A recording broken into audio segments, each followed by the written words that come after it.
What's up, guys? Welcome back to the channel and welcome to episode 16 of C4SVillains. I am your host JB and I am here as always with my co-host Legendy Vash, and we are here with two very special guests. Up first, returning guest, the boy Nox from Project Manga, and first time guest Scuba Steve from the Inside the Mind of a Blerd podcast. Nox, Steve, thank you guys so much for being on the podcast with us.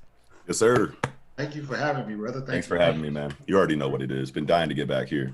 Oh, yeah. This is going to be an absolute blast. I was trying to get Nox back for the Falcon and Winter Soldier finale, but we had some scheduling things come up. But I'm so glad to have you here for the Invincible finale because this shit is going to be lit. We're also going to be talking major spoilers for Mortal Kombat. So if you guys haven't seen the film, too bad, because we're going to be going into full spoilers on it.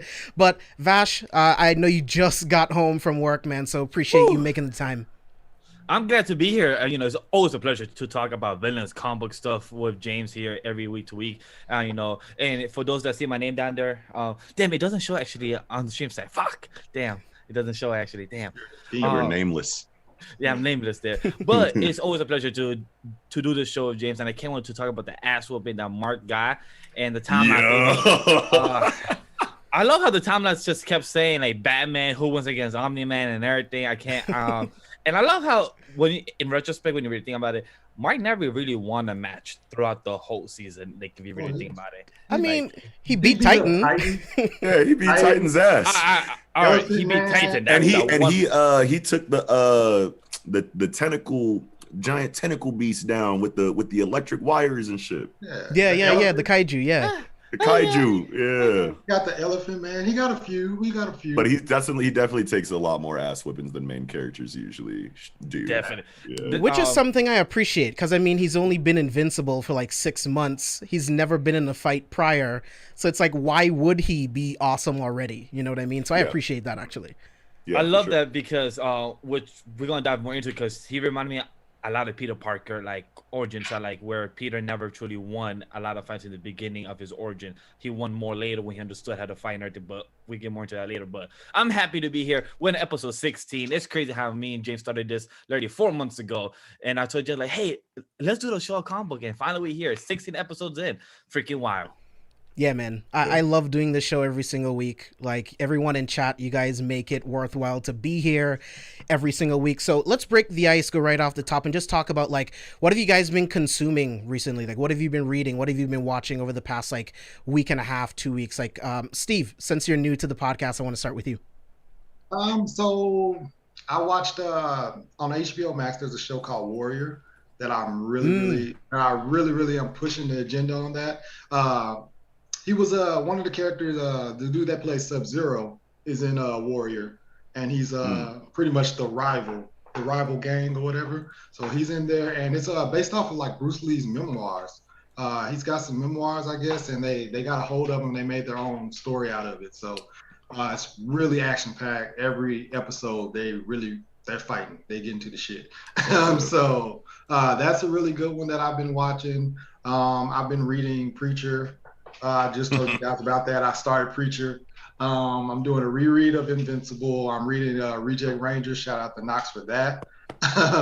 What it is. I'm actually reading. I mean, I'm watching Odd Taxi, which has actually been pretty good. It was surprisingly good. It's like a crime kind of mystery type anime, and I was not. What's it called? Odd Taxi. It's Odd Taxi. Yeah. I was not expecting it because there's like a lot of animals and stuff, so I was expecting some type of furry type shit. You know what I'm saying? I was not expecting it. And it ended up being like, you know what I'm saying, a little mystery crime drama type thing. And it's actually I love shit like that, dude. Yeah. Oh, this looks so fun. Oh yeah, and that intro is banging, bro. That's such a cool aesthetic to have for like a film noir, like crime drama, like detective story. Oh yeah, it's pretty good. It's really good. Yeah, I'll have to check it out for sure. I'm gonna watch that. Yeah. Yeah. Anything else? No, I think that's it. That's all I'm pretty much absorbing at this moment, unless you want to count Desperate Housewives. But hey, that's a good show, dude. Dude, Desperate Housewives is peak. It's a good show. Pretty good. It's really good. Actually. I'm sorry. Like, say what you will, but sit down and watch it. Yeah. Yeah, like actually watch it.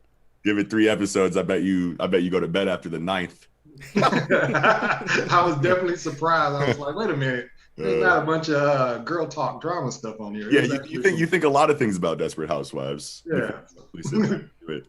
But yeah, that's it. That's what I'm consuming right now. Knox, what about you? Yeah.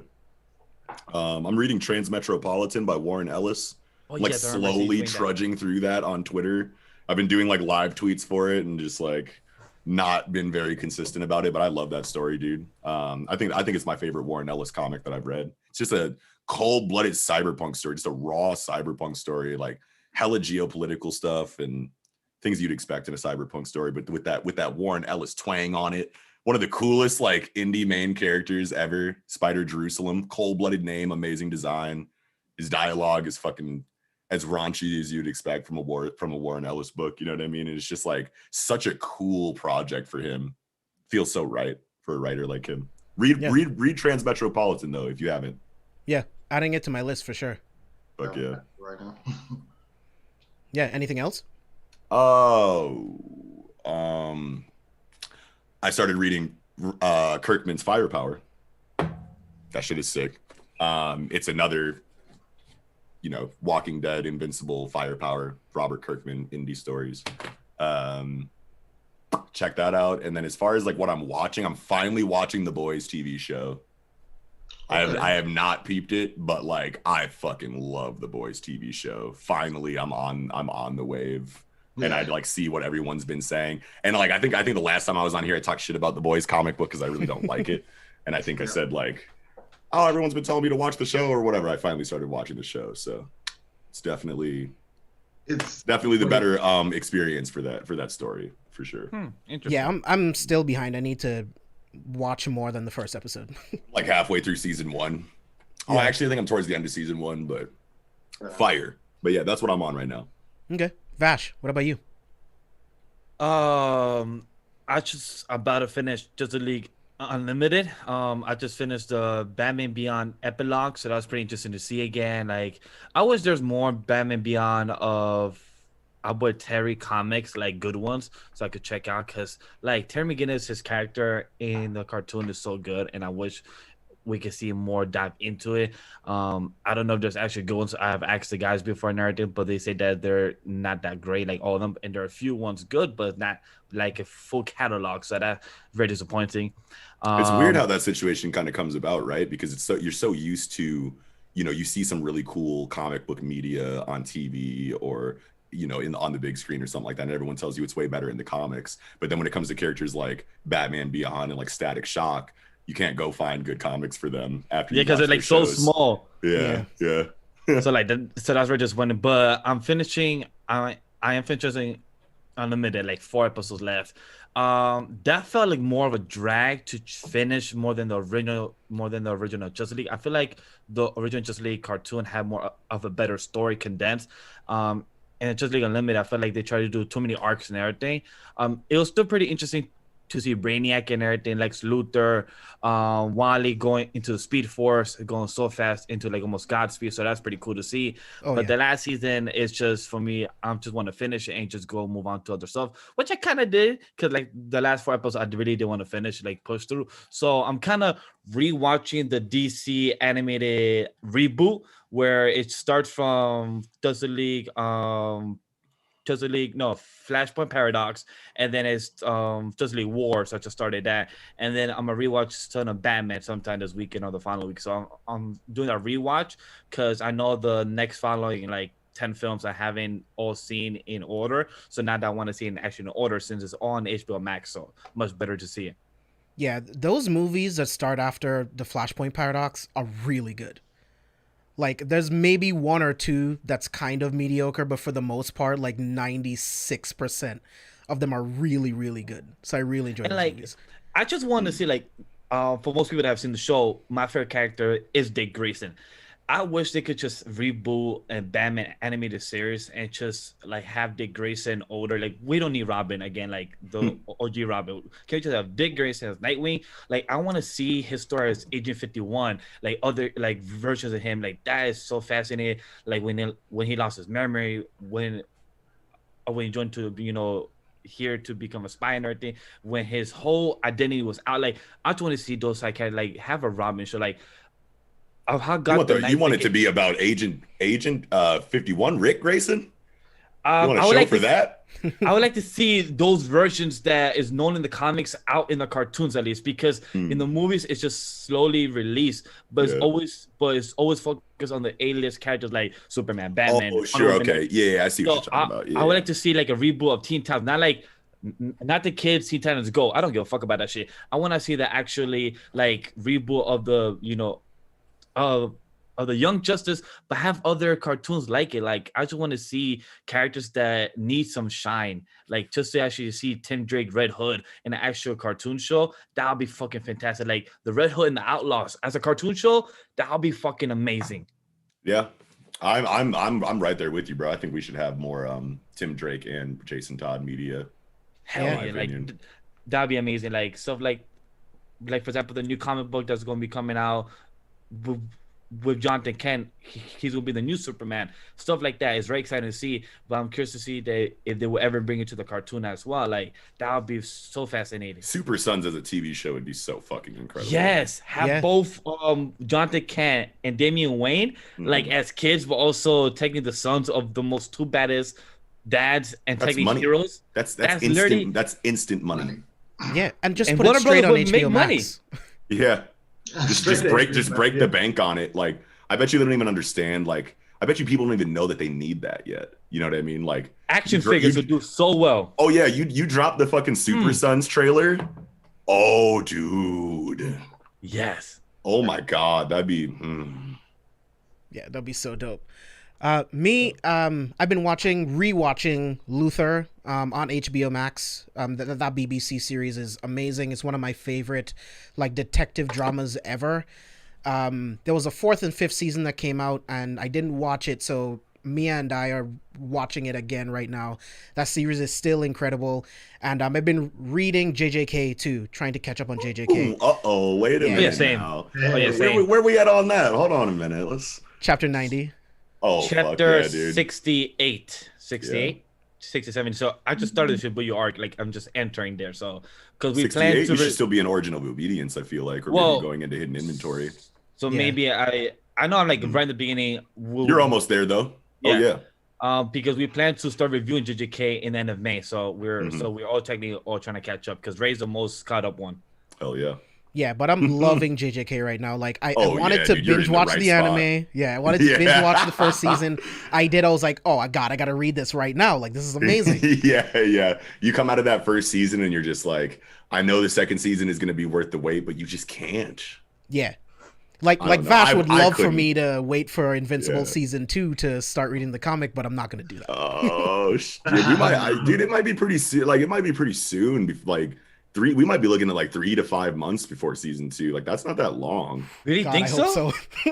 Well, shit, dude. I remember I saw a Kirkman interview that he already confirmed season 2. Like, in like his first interview after the first 3 episodes dropped, he's like, "Yeah, we might be working on that right now." I saw it in an interview, and I was like, "Oh yeah, dude. If you're talking about it already like this, like it's probably not going to be that long before season 2 Invincible."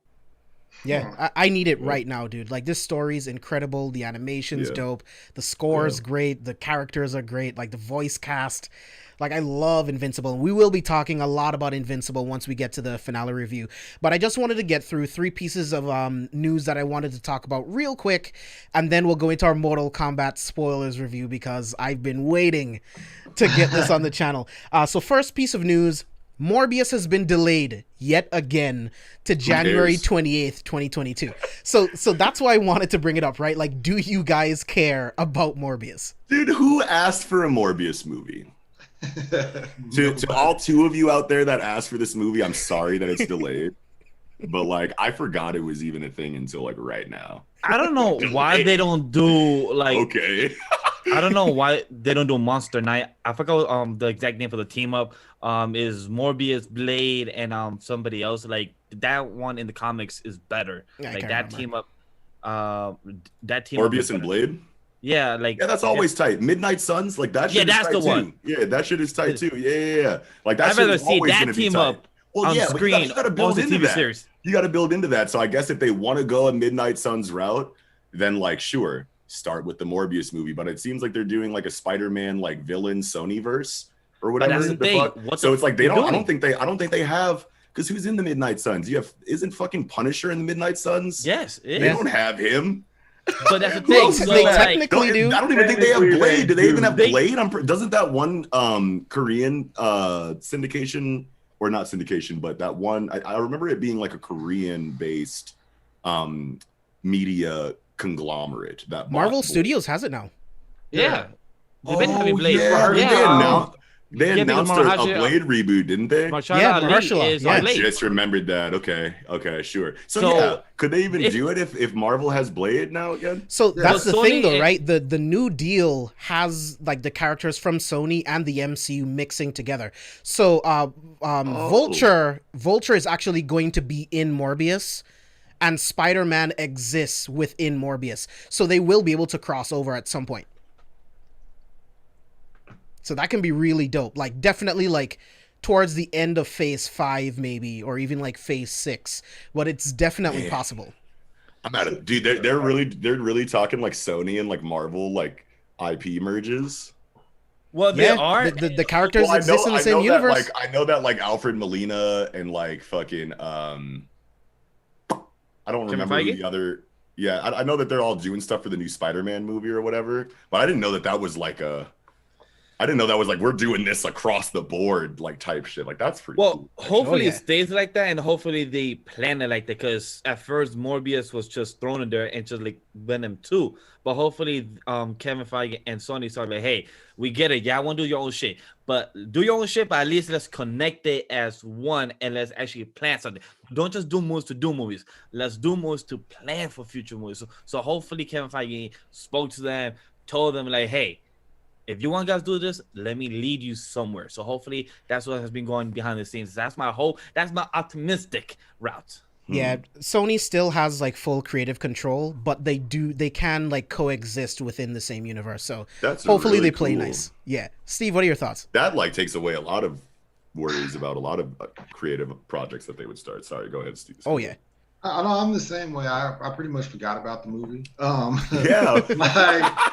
At one time I thought it was like, did I miss it when it came out? And I missed it because it's almost on the same as like New Mutants. It's like it got pushed back so much, you don't even care about it anymore. And it's like, I never cared about New Mutants. And it doesn't help that movie was dog shit either.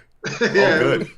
I didn't watch them. I never watched it. I didn't know it came out. See, I felt bad that it was dog shit, because the mutant, the X-Men family has interesting characters in those movies, but they fucked that shit up. So like I felt bad, and for the actors kept saying in interviews, we don't know when the movie's coming out. We don't know, but it's been like 5 years. Because we don't want to fucking do it anymore because we announced it and no one was hyped. So now all of our morale has been down since then. Why did we even make this? It's just I'm hoping Jared Leto redeems himself. Because after the Joker and he is Morbius. Yeah, I forgot. I don't think that's his fault though. Yeah. I think it's the writing. I think it's the studio that just did the wrong thing with his Joker, and he didn't have enough time. Right? I think even with the extended cut, he only has like 18 minutes on screen. Like that's not enough to like actually get to know who this character is. You know what I mean? Like, right. I'm just hoping that it's enough to give him, because I mean, still, even though it's the writing, he took the role, and now it's a black mark on his Yeah, he needs a comeback from that Joker. But I just don't. This Morbius movie. Morbius ain't the one. Though. So I'm hoping it's something else. Maybe. Why would you even take that script? Oh, I guess you don't know because you're not in like comic books like that. But it's like Jared Leto was a comic book fan. He would have been like Morbius. Are you fucking serious? I did Requiem for a Dream, motherfucker. You give me Morbius? Fuck you. He should have tried for Moon Knight or something. He should have. Well, that's taken. Jared Leto, Mark Spector would slap. Actually, you think so? Yeah, dude. Yeah, that would be interesting. Oh my god, yeah. Yeah, he could do Jake Lockley. He could do like he could like Jake Lockley would be like that's the movie star, right? No, I think that's the taxi driver. Anyway, he's like already perfect for the movie star persona. And then it's like you just fucking work out for the fucking, war vet persona. And then the taxi cab driver persona just comes with like I think he was already in like what was that one movie where he was just like in a car the whole time already? Fucking where he's like a cameraman or some shit. I don't know. He could easily do Moon Knight, bro. Can't think of it, yeah. Yeah. I can't think of what you were talking about, but yeah. I can't remember either. He should have did anything but Morbius. Yes. Is Morbius a villain or is he more like an anti-hero? He's more of an anti-hero, right? Yeah, like an anti-hero kind of. Depends. It depends on how you feel about a motherfucker that goes and kills people because of his insatiable hunger for their blood. Because it's like, sure, plenty of motherfuckers have given him all the pathos in the world to help you sympathize with him. But at the end of the day, he's a vampire that kills people. So I don't know how you classify that. And it's not like the Punisher where it's like, well, he's killing bad people. So you call him an anti-hero, even though he's literally just a murderer. And then it feels better with the Punisher. But like, it's like indiscriminate. And Blade with too, Morbius. in a way. Like, yeah. Well, sure. Blade? Blade's out here killing vampires who kill people randomly on the street. So I don't know. Blade's not killing innocents. But that's that moral blur, you know what I mean? That like, makes it, that makes it compelling, and that people say doesn't exist in Marvel comics, and that's why they go to DC Comics, is for that moral gray area and that grounded, gritty, in the dark, it happens in Marvel too, okay? Yeah. But anyway, yeah, I don't know, dude. Midnight Suns would be tight if they did that, though. Definitely. I think that'd be dope. Yeah, one day. Next piece of news, Finn Wittrock has been cast as Guy Gardner in the Green Lantern HBO Max series. So first off, like Steve, I'll start with you. Are you excited for this Green Lantern series? Like, do you have like any expectations for it, anything like that? I'm hoping that they do a lot of world building and it gets like 5 or 6 seasons where we can get into the Darkest Night. That's my hope for the whole Green Lantern thing. I'm enjoying the fact that it's even happening. I'm hype about that because it's a TV show, right? Yeah, yes. Yeah, you have to do Green Lantern as a TV show because you want like the maximum potency in your storytelling from that mythos, and it's like you can't do that in a movie, not even a trilogy. You need hours and hours of content to cover Blackest Night and set up to it. So sorry, Scuba. No, you're good. Yeah. I'm hoping like by like season 4, they'll finally like start to get to Darkest Night, and then we can do Darkest Night or Blackest Night or whatever. And then once we do that, it's so fucking universal, so monumental with everything that they can dive into with everything like that. Especially like I just read that run probably about 2 months ago. I think I remember when you were talking about that. Yeah. And I was like super hyped. I was tagging everybody. I was like, when y'all gonna tell me Martian Manhunter? Like, I was mad. And Noxie was like, well, that was like 7 years ago, motherfucker. How come ain't nobody told me? It's like, bro, I just met you like a year ago. I don't know what to tell you. But I don't know. That shit was dope. Like I really thought that was like one of the best stories. And I feel like they definitely need redemption after that fucking Ryan Reynolds debacle that we got. So yeah. Oh man. I'm curious, like who's gonna like for them to cast Guy Gardner already? Is he gonna be like the lead, and they're gonna like cast Hal Jordan, Jon Stewart, and the others, or are they just casting him first because that's how they found fit, or is it because they're gonna slowly announce the others down the road? So I'm curious to know who's gonna be the main lead leading this Green Lantern series. And I'm curious to know, like, where are they going to be leading? Like, is it going to be Earth sector, or are they going more into space? Curious to know how's that going to go. Well, if they already got, that's a really cool question, Vash. If they already have Guy Gardner, then you can assume that, like, right?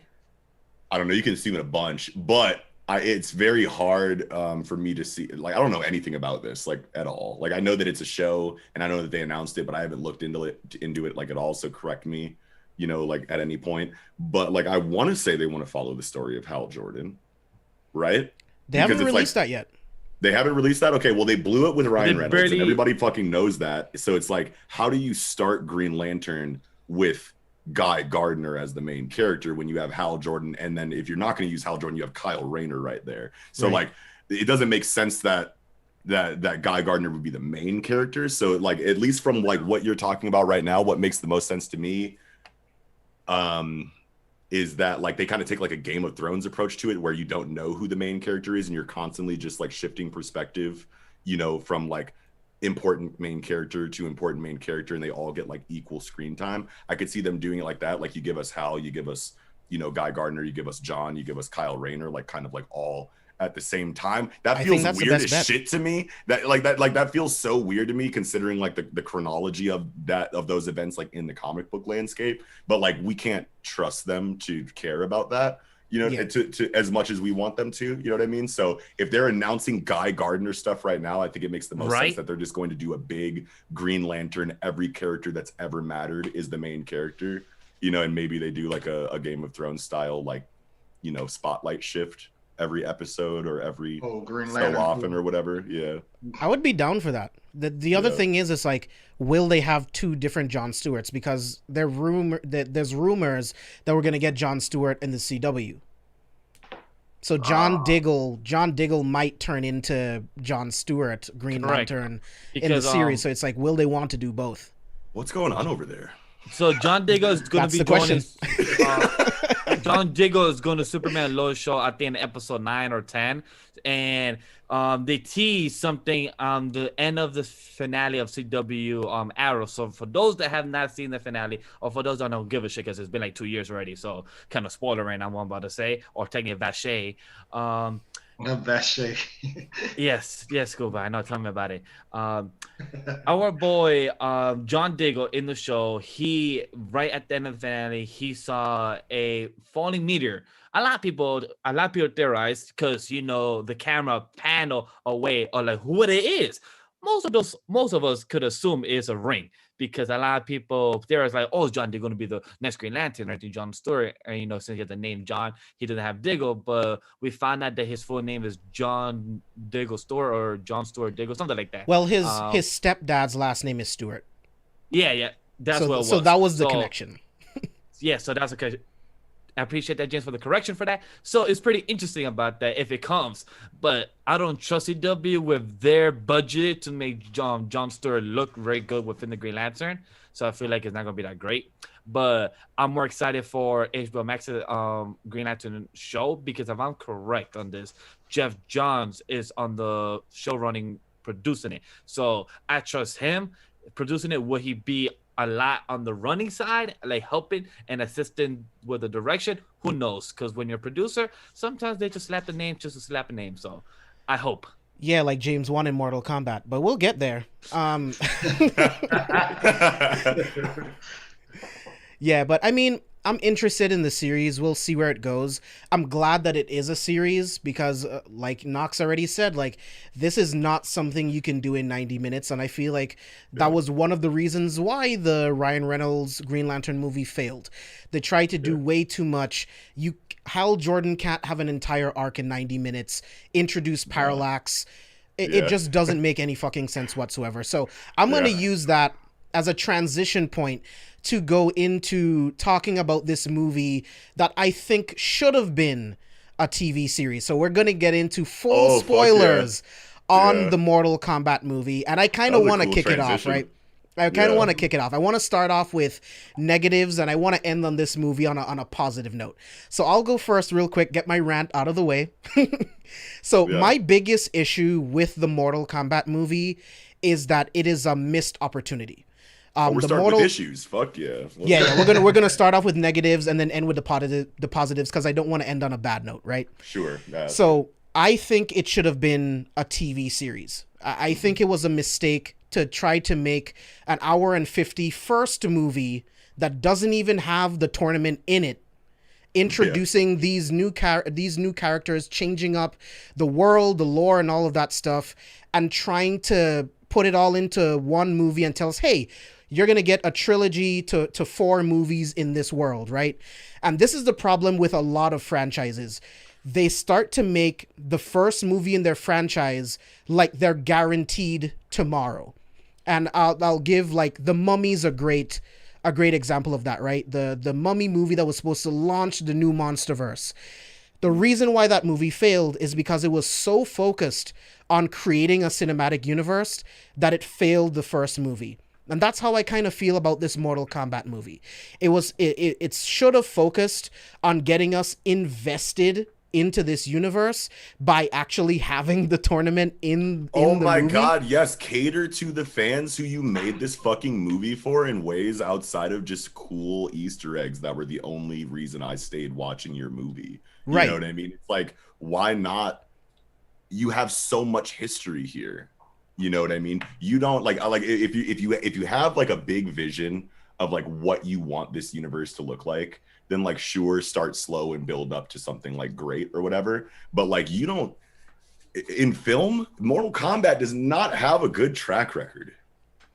Yeah. You know what I mean? So like you have to be aware of that history before you just go trust us with this new project. It's like no, it's like make up for Mortal Kombat Annihilation.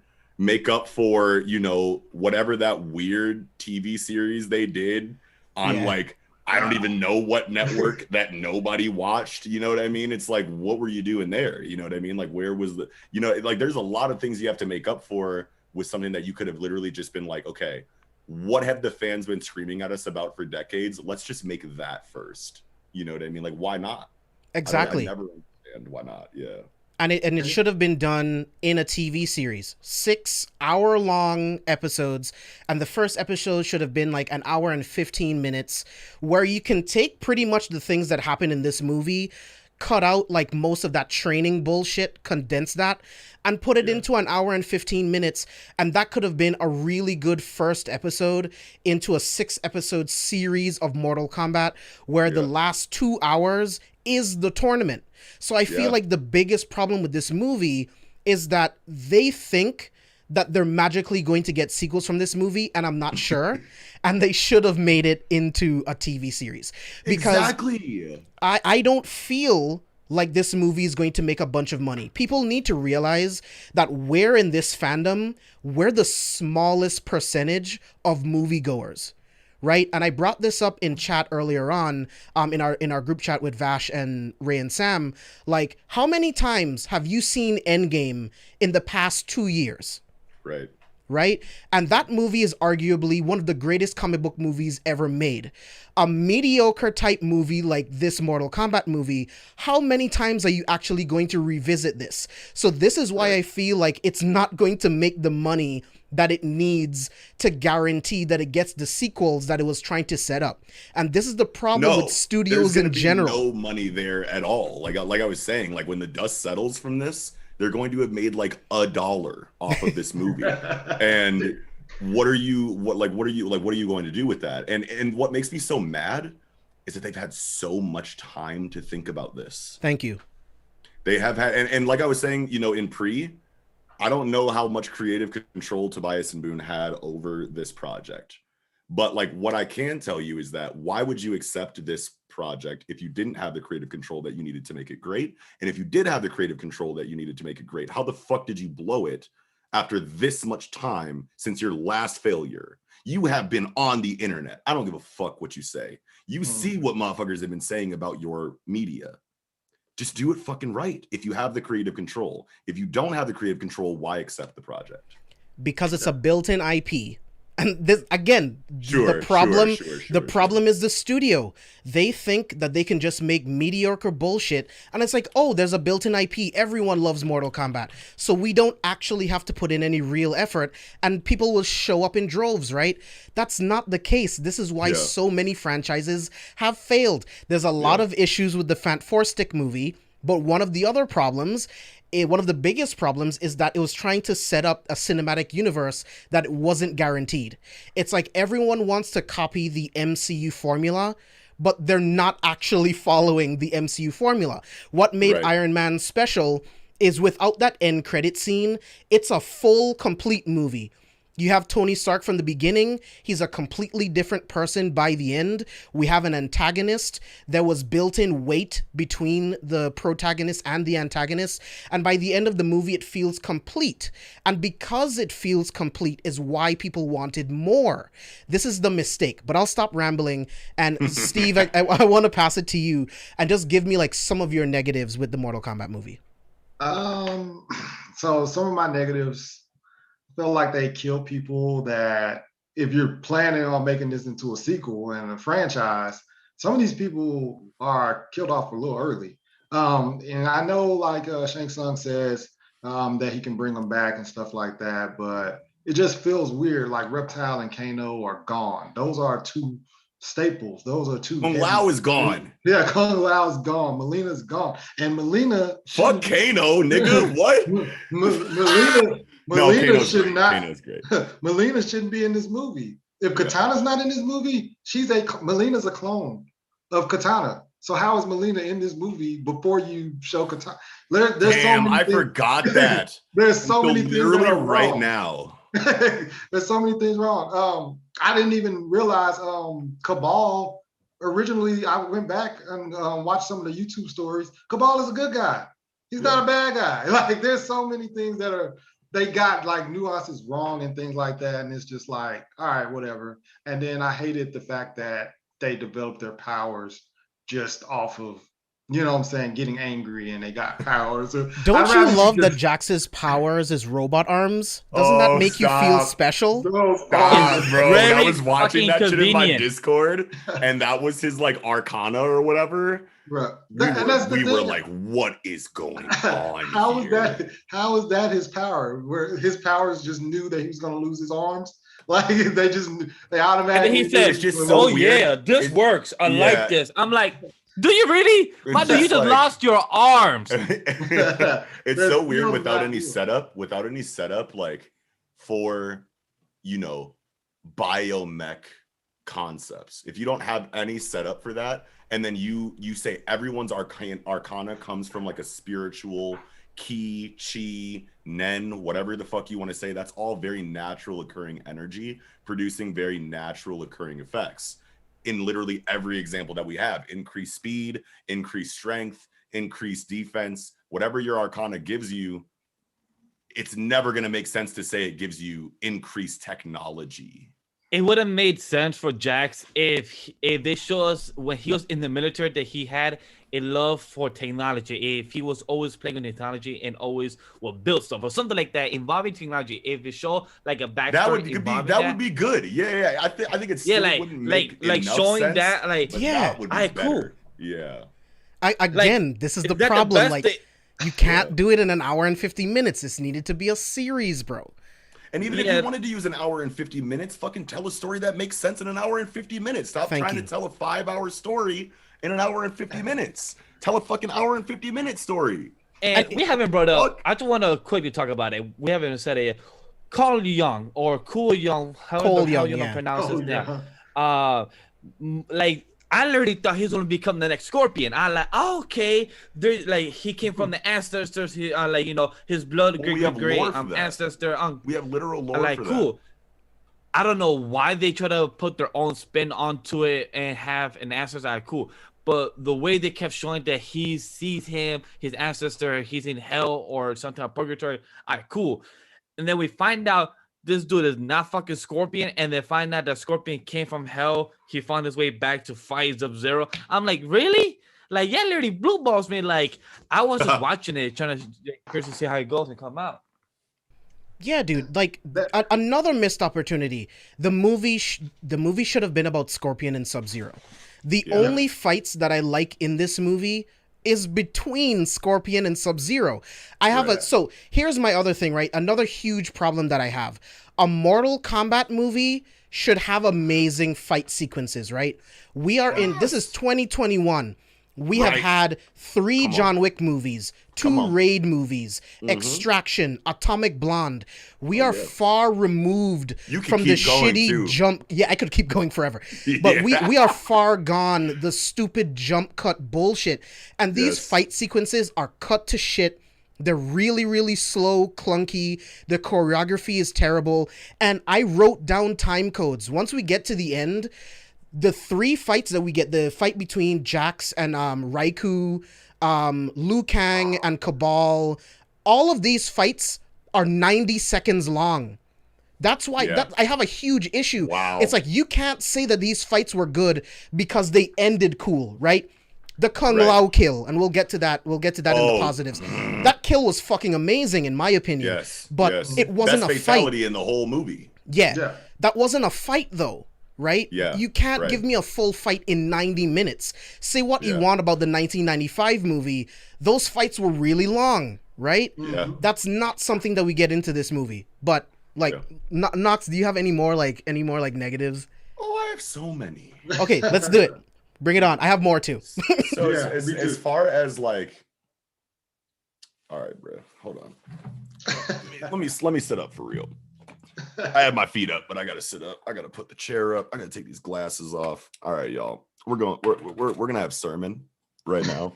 I don't even know if it's sermon, but like I'm gonna talk. Okay, I'm just gonna talk because this movie is something, and I've kind of already been touching on it a little bit earlier. Like you've had so long to think about it and things like this. And when you think about that, and you go, you know that these people were in this board meeting or however many board meetings that they had. I don't know how it works exactly inside of this area, but like you have these people whose job it is to study history and tell you what to do differently for the future. I know this is someone's job. This is multiple people's job. I don't care. Someone has to be aware of the mistakes that were made before and try to work on them. But when it comes to this, it's like whoever was working on this movie just didn't know about anything that happened in Mortal Kombat related, film media beforehand, is what it feels like to me, because the same issues are still there. And it's not even like the 95 movie. I think that was the first one. It was 95, and then Annihilation was like 98 or something. 97, yeah. 97, right? So like Annihilation, its biggest issues are present in this new movie, in my opinion. You know what I mean? And the 95 movie, as cheesy as it was and as much as we like to flame it, you put it next to Annihilation and it looks like solid gold. You know what I mean? But like the strengths from that movie didn't seem to carry over into this movie the way the weaknesses of Annihilation did. And that is what's blowing my mind, because it's like, your acting in Annihilation was cheeks. The acting in 2021 in this new Mortal Kombat movie, when you've had all of this time to think about what you're going to do for the next adaptation, and your actors are ass. I'm like, not everybody. Like Kano was a lot of fun. I fucked with Kano heavy. He might be the best actor in the whole bitch. I don't know. I'd have to watch it again, which I don't want to do. But like just from like my first watch, like Kano was like the most impressive performance to me. As big of a dick as he was, Kano carried that shit because Cole obviously is just non-existent as an actor, in my opinion, in this movie. And Sonya Blade, one of the biggest misses, I think, is not establishing a Sonya Blade and Jax connection before his arms were taken from him. And I'm a big advocate of, we've had these characters in this franchise for so long that you don't need to do origins and spot, you don't need to highlight on every single origin of every single character arc. I say that all the time, like Liu Kang, they didn't really give that much backstory. Exactly, but that's the thing. It's like if you're going to not, like, you have to kind of pick and choose like which relationships you want to do properly and which ones you don't. And it seemed like they in this movie just said, to hell with everything that makes sense. You guys already know these characters. Here's a bunch of fight scenes. What it felt like to me in the Mortal Kombat movie is that they had like 3.5 hours worth of footage shot, and they just fucking sat in a room and said like, and just literally like just clicked and dragged on the timeline. Like, you know what I mean? Like, it did not feel like a thoroughly thought out movie. It felt like macaroni art in film to me. But so to add 2 things to what you're saying. One, I was also watching this with my partner on Discord while I was watching it, and she was also lost. And me, like us, we know Mortal Kombat lore. We know at least of the game, like the basic knowledge of the characters of Sonya, Cage. Like we know the basic knowledge of the characters. My partner who don't know shit, she was bored even. Like they couldn't even grab a basic audience to at least be entertained from. Even if you know doesn't these even characters, know about Mortal Kombat. Yeah, even if you have all of the history in the world with these characters and you're a fucking Mortal Kombat stan, you still need a cohesive narrative line to draw. And as I'm watching this fucking movie, it felt like all of these random, sporadic scenes just mashed together with their fingers crossed as they wish into a well that people will just not care about the fucking mediocre composition and just be cool with the fact that it's a Mortal Kombat movie. And it's like, go fuck yourself. You have had way too much time to think about this. And just to add to the second thing I was going to say, Knox, to where you're saying that people have jobs to know about the continuity or know the information. I know this and have seen interviews. There's people in Marvel that has a job that literally has to know everything and that has happened in the past 25 movies / TV shows. That's what happens when you pay your editors. Marvel and DC. That's literally pay your editors to make sure your continuity is tight, motherfucker. How it is. The fuck? And how Marvel needs to know if Tony Stark ate a hamburger in Iron Man 2, he's going to eat a hamburger again in Iron Man 25, for example. I'm just throwing a random example there. Right. So that's a continuity people have jobs for. And to know how Mortal Kombat, like, I'm not the most Mortal Kombat lore knowledge about it, but I know my basic knowledge or, like, average knowledge for it. Like, I know my characters, the lore, I know about the tournament. And for this film, while I was watching, I was like, I expected more. We're in 2021. If we could have King Kong versus Godzilla this good and entertain us and not really have a crazy plot. This plot was so fucking simple.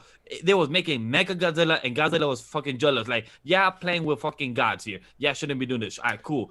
And Godzilla Kong versus Kong and Godzilla kaiju versus movie? a pretty good comparison, honestly, because like these are both like and there's a lot of lore on both. And they're both by Warner Brothers. But at the same time, like these are two very meathead franchises. It's kind of hard to fuck this up narratively when it's such a simple concept for both ideas. You know what I mean? Like, sure, there's a lot of external nuance and whatever that you add to your verse to make it a little bit more compelling and a little bit more deep. But at the base, it's like, it's really hard to fuck up concepts like these. And I feel like, the kaiju verse kind of like capitalized on that simpleness and, focused their effort in the areas that they knew mattered with that, everyone knows about this lore to some extent foundation. Whereas in Mortal Kombat, they took that everyone knows about this lore foundation and decided to fucking cut corners in all of the areas they could capitalize on. And it's like, what are you doing?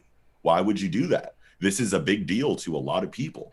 Mm-hmm. You know what I mean? And that's a great comparison, Vash, because I feel like you can directly go, look at what the fuck they did with King Kong and like, I don't know where the fuck King Kong and Godzilla motherfuckers got that money. But if it's both fucking Warner Brothers, it's like, how does Mortal Kombat not have that money? It's Legendary and WB. Warner Brothers and Legendary. But this film, Mortal Kombat, is Warner Brothers and New Line. New Line is a smaller compared to Legendary, so it makes sense why they had less of a budget. But to also go with your comparison on Knox to what the actors. I work in production, and it sucks to throw shade to actors because I know this is their job. They want to make this a career and everything. But if you're trying to put this to what James said earlier, if you want to have a trilogy or a quadruple, if you want to have 5-6 films like they said, I think like the most recent interview or like a couple weeks ago, they said, oh, we want to see how the film does, and they probably shoot for 5. Like, all right, cool. But if you want see how this film does and shoot for 5 when we made 35 cents on this movie. Yep. And you should have good actors. As much as that, like, I want actors and actresses and people in the entertainment industry to succeed, you need good actors to make this film succeed.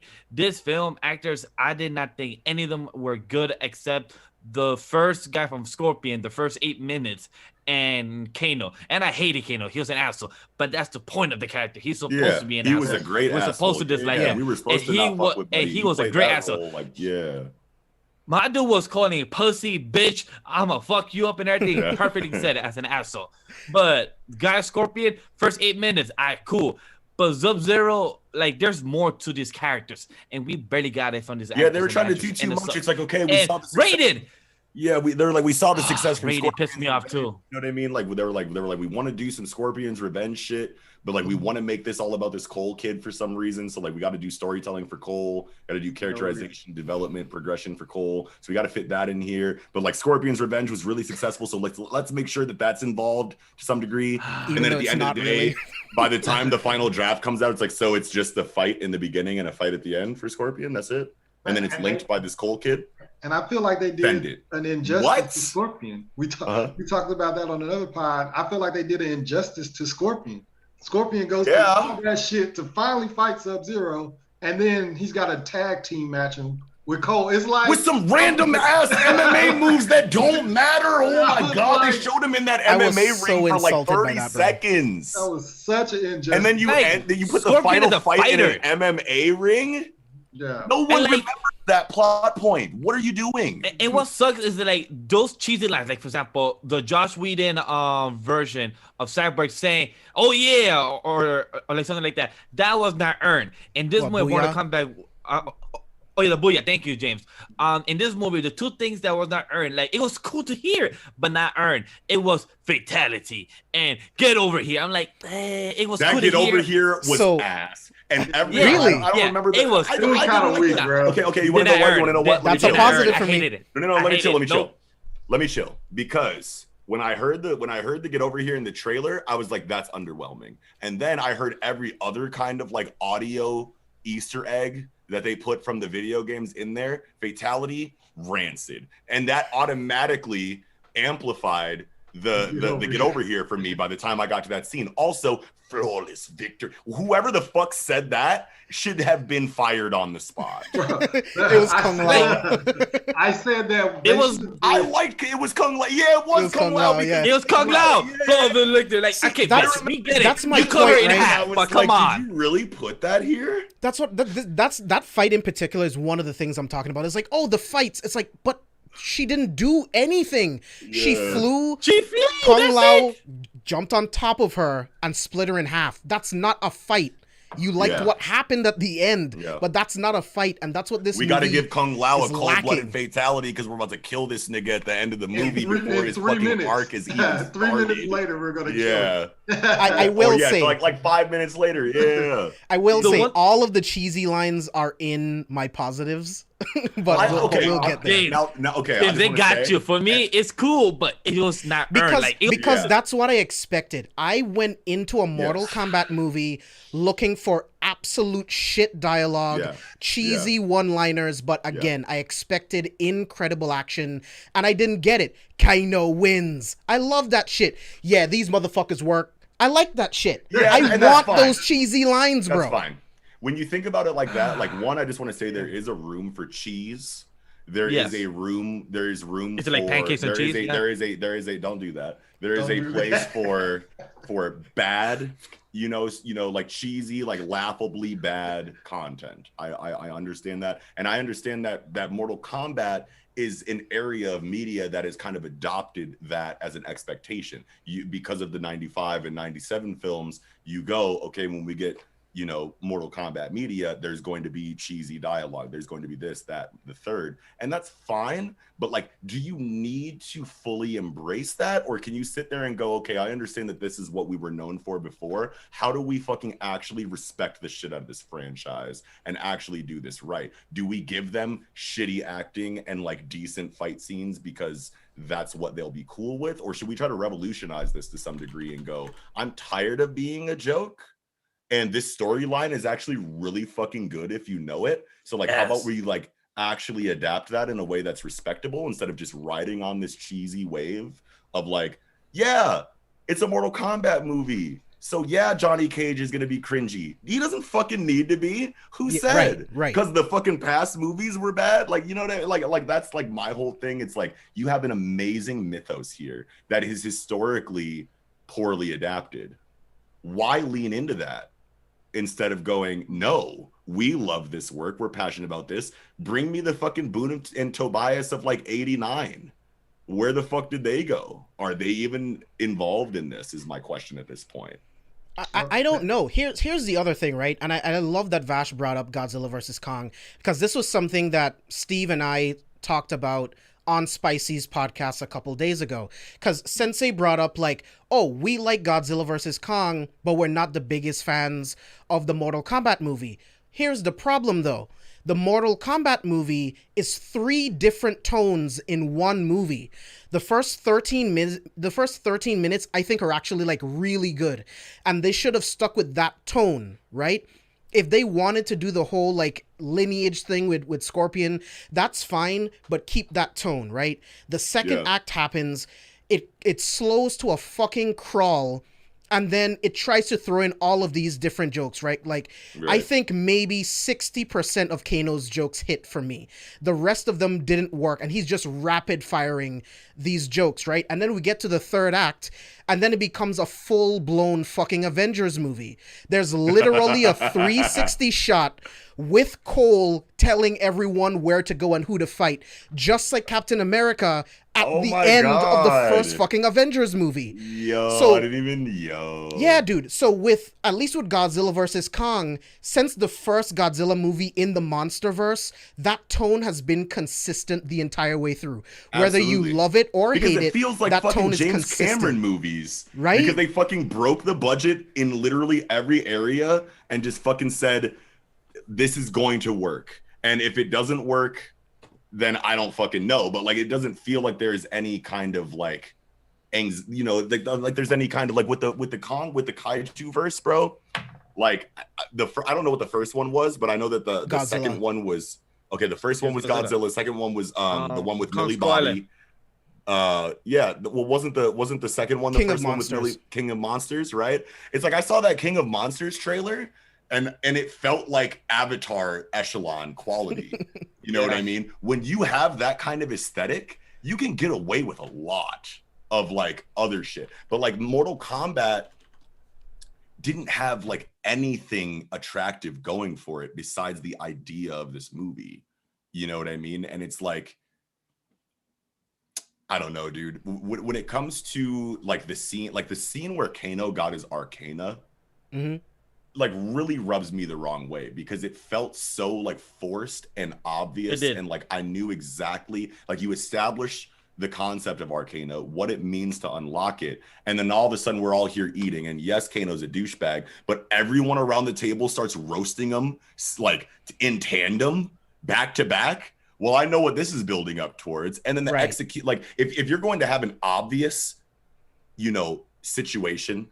Like either, in my opinion, as a storyteller, if you are going to build up something obvious, subvert it by the end.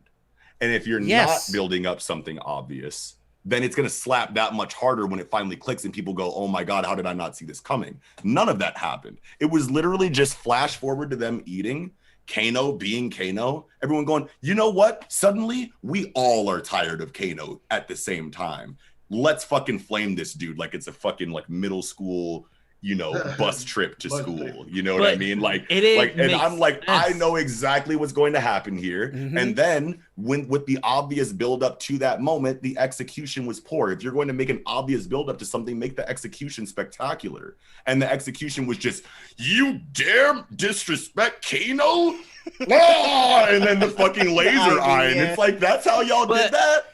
It felt so forced because it's like none of these characters truly know each other so well. Actually, so I'm like, the only two that know each other are the ones that are roasting. I'm like, y'all just doing it just to get him mad and for the plot, but there's no reason. Y'all already just met him like probably less than 24 hours ago. How do you hate him that much? Like, I get it. He talks a lot. He talks a lot of shit. He's Russian, but the Russian personality never shows up after him saying he's Russian. So like, but what the fuck happened there? I would say it's more Aussie, right? T-Nova, hold on, T-Nova in the chat. Even the actor playing Kano, I could see him thinking, I hate this, but I gotta do it. That's a fact. What they pay me to do. But Steve, I really want to hear your thoughts overall. What was that? What'd you say? Are you talking to me? Oh, no, he was kicking it back to Steve for some more negatives. Sure. Yeah. Oh, well, yeah. I think one more thing positive. If you have more positives, Well, we'll get to the ahead. positives once we're done with the negatives, because I'm not done with my negatives positive? yet. Yeah, I'm not done here. Oh no, I have like one more too. One thing that I told JB the last time we had a conversation, I felt like this was a story. Mortal Kombat is like a franchise where it's like you have a good football team, but your quarterback is bad. So all you need them to do is just manage the game. Don't fuck my game up. Don't give my game away. Okay. And that's what I felt like with this movie coming in. I was like, okay, you got a decent franchise. All you got to do is just tell a decent story, and this movie will be okay. And all they had to do is do that, just not fuck up the story and mess this whole movie up for everybody. And I feel like they still dropped the ball in that sense. It was just things that just didn't make sense at all with the Cole thing, his whole family. Give him an uppercut, hit him with the uppercut. It's like, little girl, shut up. Like, it was just like, how you teaching him how to fight? He's a fighter. What the fuck? What made me mad was go ahead. He's going to keep referring to an uppercut, right? So I just knew we were going to hear a whoopsie when we get this uppercut finally. And we didn't get that. I'm thinking that's it what literally never happens.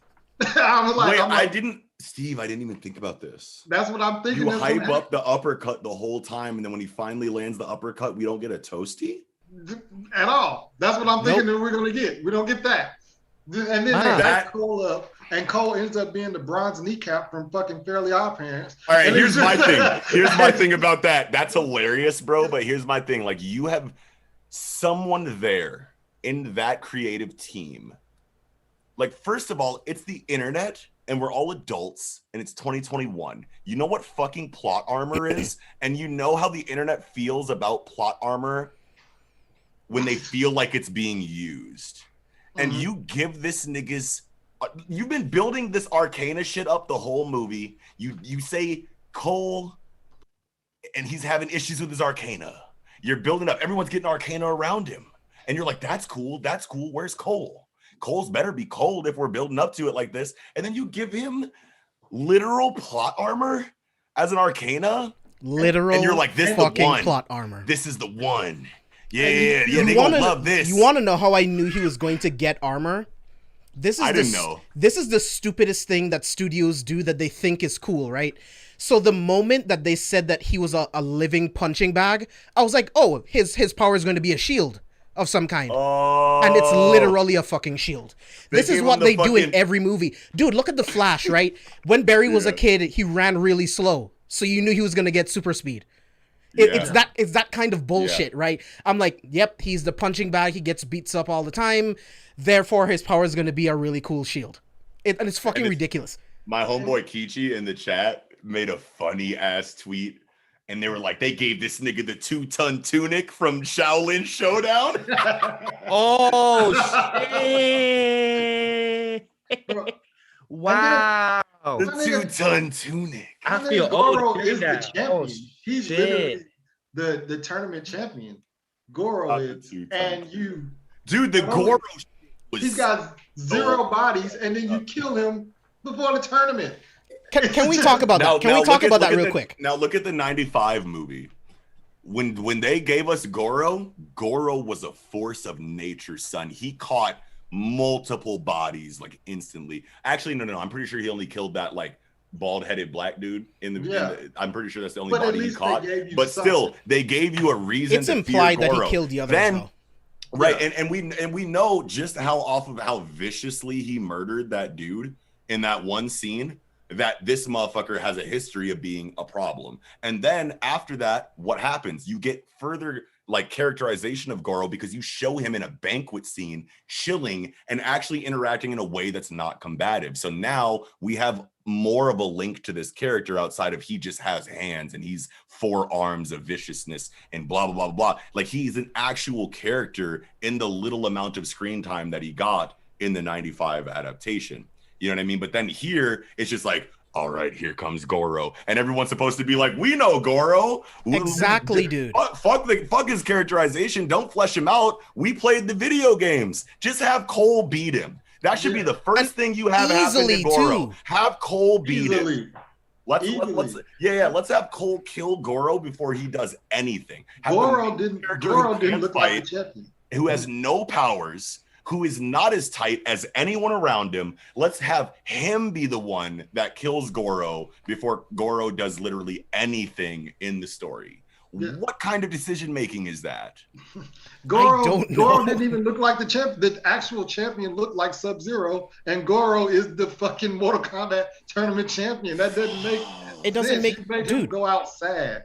The 1995 version is roughly the same runtime. How did we get more characterization with those characters than we get in this movie? It's absolutely ridiculous. It's because they didn't spend time to characterize anyone outside of like what they could tell you about how fighting works in this world. We got like one scene where motherfuckers were chilling in an area that had nothing to do about combat.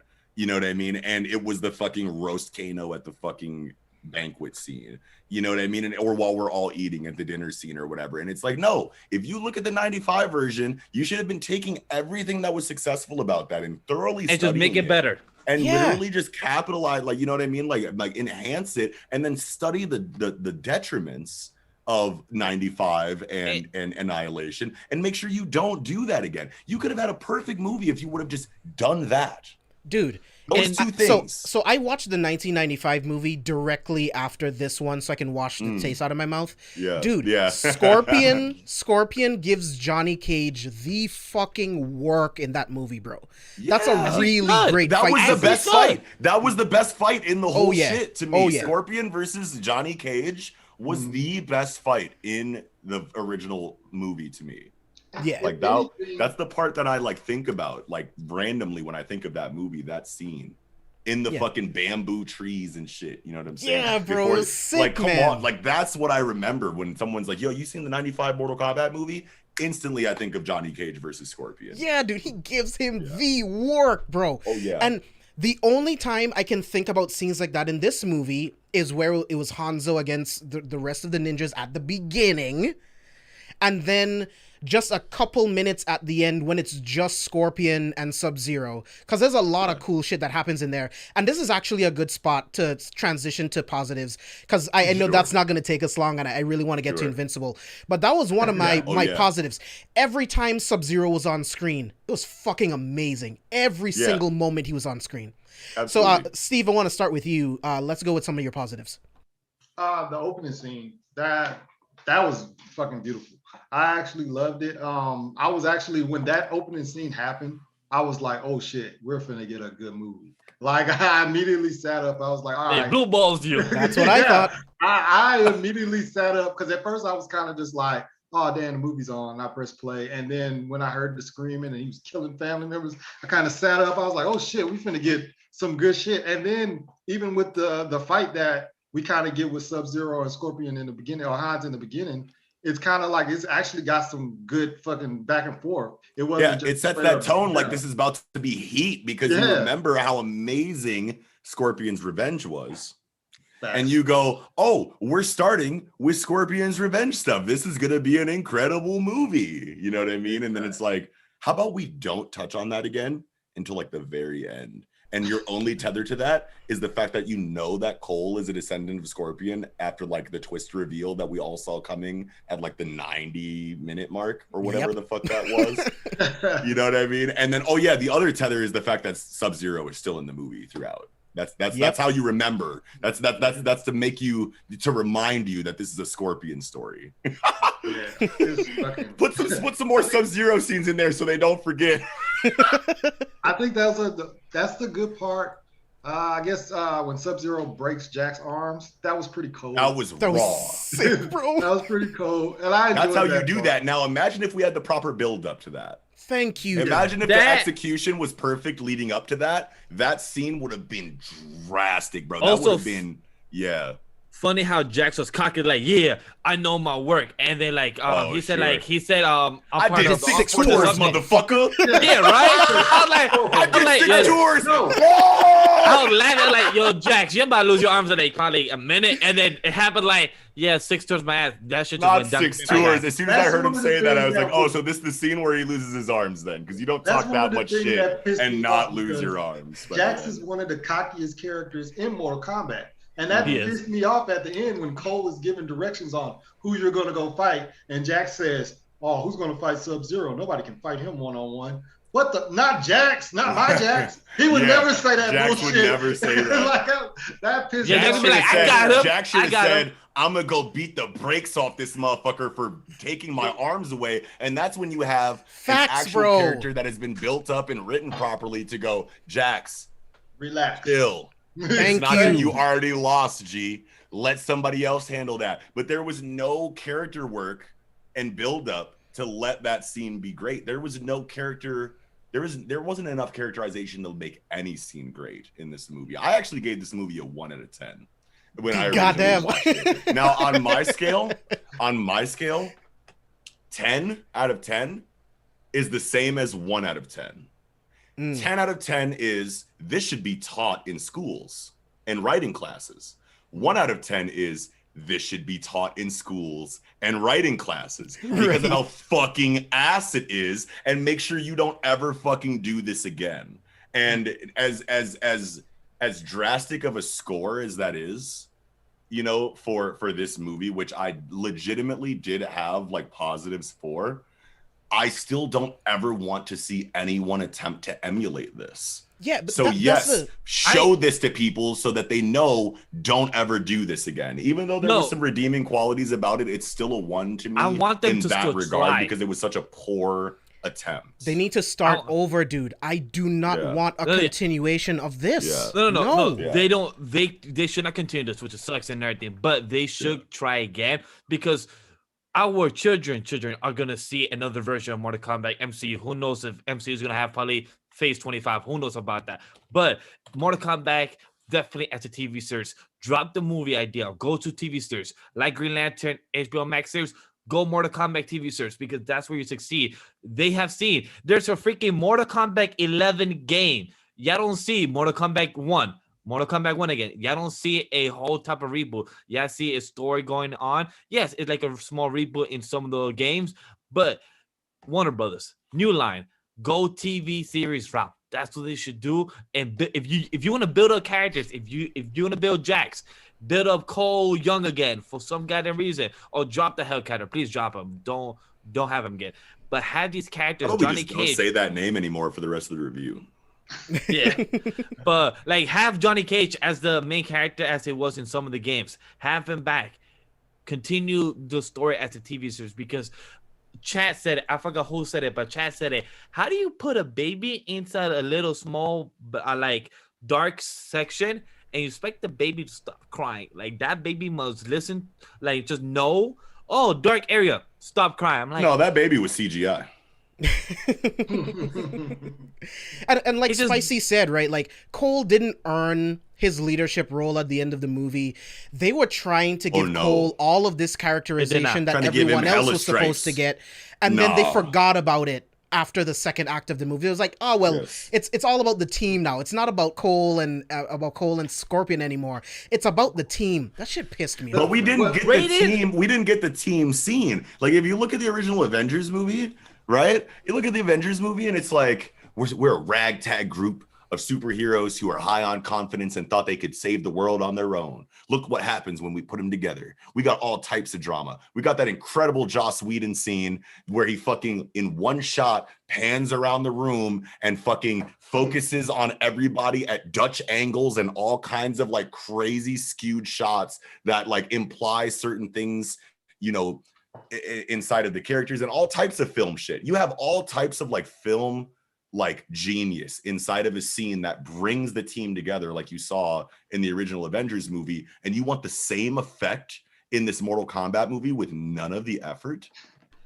That's what they were hoping for. Built-in IP. It's like, well, there's fans, so they'll love it no matter what we do. Exactly. That's not how it works. No, because Joe and Jane Popcorn, who ain't fucking played these games, who go here and fucking watch your fucking movie, which is where all of your fucking revenue comes from, doesn't know what the fuck is going on. Exactly. What Nacho said. My fiance asked, babe, so what's going on? I'm like, babe, I expect to explain it. I'd rather you watch me play the game. You would be more entertained by me playing the game. You would be seeing the actual story of a game and actually a cohesive story of characters build instead of this movie. She's like, oh, but that sucks. The trailer you showed me looks interesting. Like, yeah, trust me, for a lot of people, the trailer actually did look interesting. See, the trailer gave you all of the parts that were good, that were decent in the movie. So the trailer is it. Everything else, I think, is terrible. I don't know how, like Nox has been alluding to this entire time, I don't know how you look at Shang Tsung in 1995 and then make this version.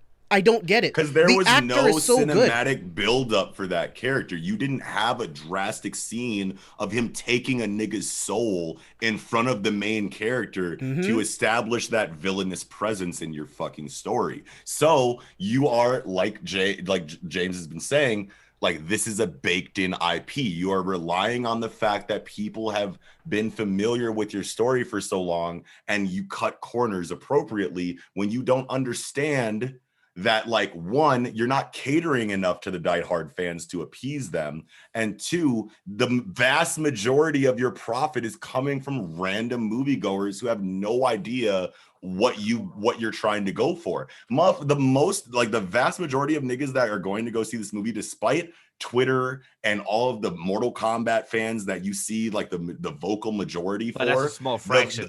That's a small fraction of who is actually going to go see this movie. Every movie, regardless, like, it could be The Dark Knight Rises, and the vast majority of that audience will be niggas who are watching this franchise for the first time. You know what I mean? Just because Batman's name is on it. It's a Batman movie? Oh yeah, there's two more before that? Oh, whatever. It's fucking Batman. You know what I mean? Like, fuck it. Everyone knows Batman. I don't need to, you know what I mean? You know what I mean? Like, it's like, you can't go, our hardcore fans are gonna fuck with this and then not care about the people who are first-time viewers of your media. You know what I mean? Like, everything is someone's first experience of something. Exactly. And this isn't a sequel. This isn't a threequel. This is the first one. You have to find a way to cater to the fans that brought you here and the new eyes that have no idea what the fuck they're looking at. It's fact. And that's the hard part that you're fucking paid to do. Right, dude. Millions of dollars. This is why I get so passionate, and this is why I get so frustrated. It is literally someone's job, people's job, to focus on continuity, to look at everything that's come before and build upon that. I don't know how you see everything that made the 1995 movie popular, and then you make this. I don't get it. I really don't.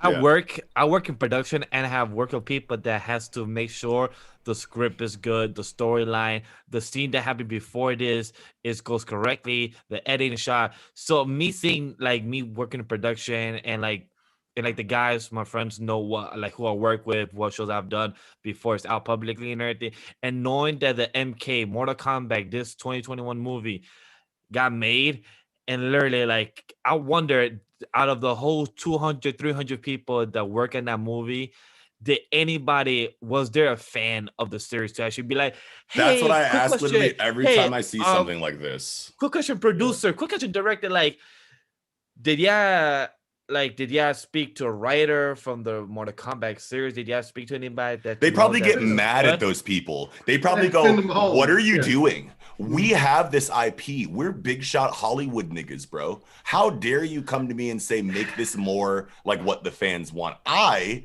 am the big shot Hollywood producer. This is me first and Mortal Kombat second. Don't you get it? Are you new here? I have to imagine that these board meetings are similar to this. I've never seen one of these board meetings, and I talk shit about them literally all the time. It's like, you have this brilliant IP. You have all of this history that people love, and the reason why it's a multi-million or billion-dollar franchise. And you sit there and go, we have the rights. What should we do, guys? Well, we have this mountain of source material, but what if we made it more like us? How about we bake ourselves into this, which no one asked for? No one knows us for real. Our names are on it and we're millionaires, but no one actually knows us. They know Tobias and Boone in the video games. But why cater to them when we can just let them know who we are through our genius ingenuity on this IP that has been wildly successful without us for decades?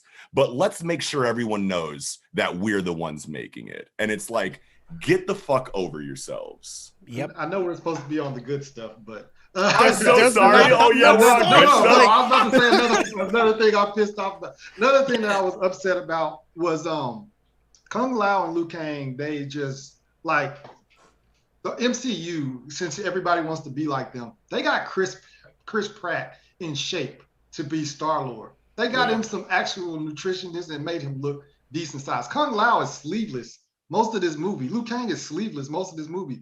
I look more defined than they do.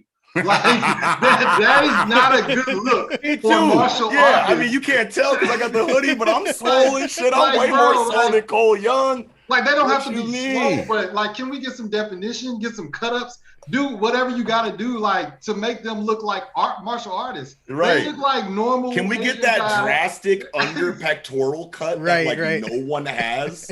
That like you always see in character designs and like fiction, but that like no one in reality has. Yeah, I want that. That's what you got makeup for. Get the makeup team to do it. Do what you got to do. I don't care, but like do something with it. Like. It was terrible. I did not like that at all. I hated that. I was like, yo, Kung Lao looks like Asian guy number 3. Like he looks like random guy that you got. I did not like that. Did anybody was bothered by the hairstyle of this dude? Like I don't know. I wasn't really looking at the hair. I was just like, remember when Liu Kang came on the screen, and like I know that I have to forget that like this isn't a recasting of the original movie, but that Liu Kang in 95, son, and then into Annihilation, like I didn't even have to like know anything about his character. As soon as I saw Buddy, I was like, that's Liu Kang as fuck. That's the thing, right? For a movie like this, where you're not going to care about character writing as much as you should, at least make the niggas look like the motherfuckers they're supposed to look like then.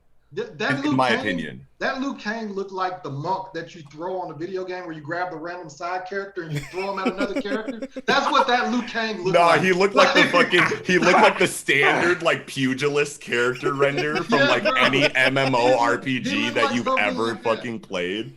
Oh man, it was fucking terrible. And then I didn't even know until Spicy posted him. He was the fucking Power Ranger. From the dude from the Power Ranger. Yeah, he was the Black Power Ranger. Oh my fucking God. That shit was Who bad. was? Liu Kang. Liu Kang.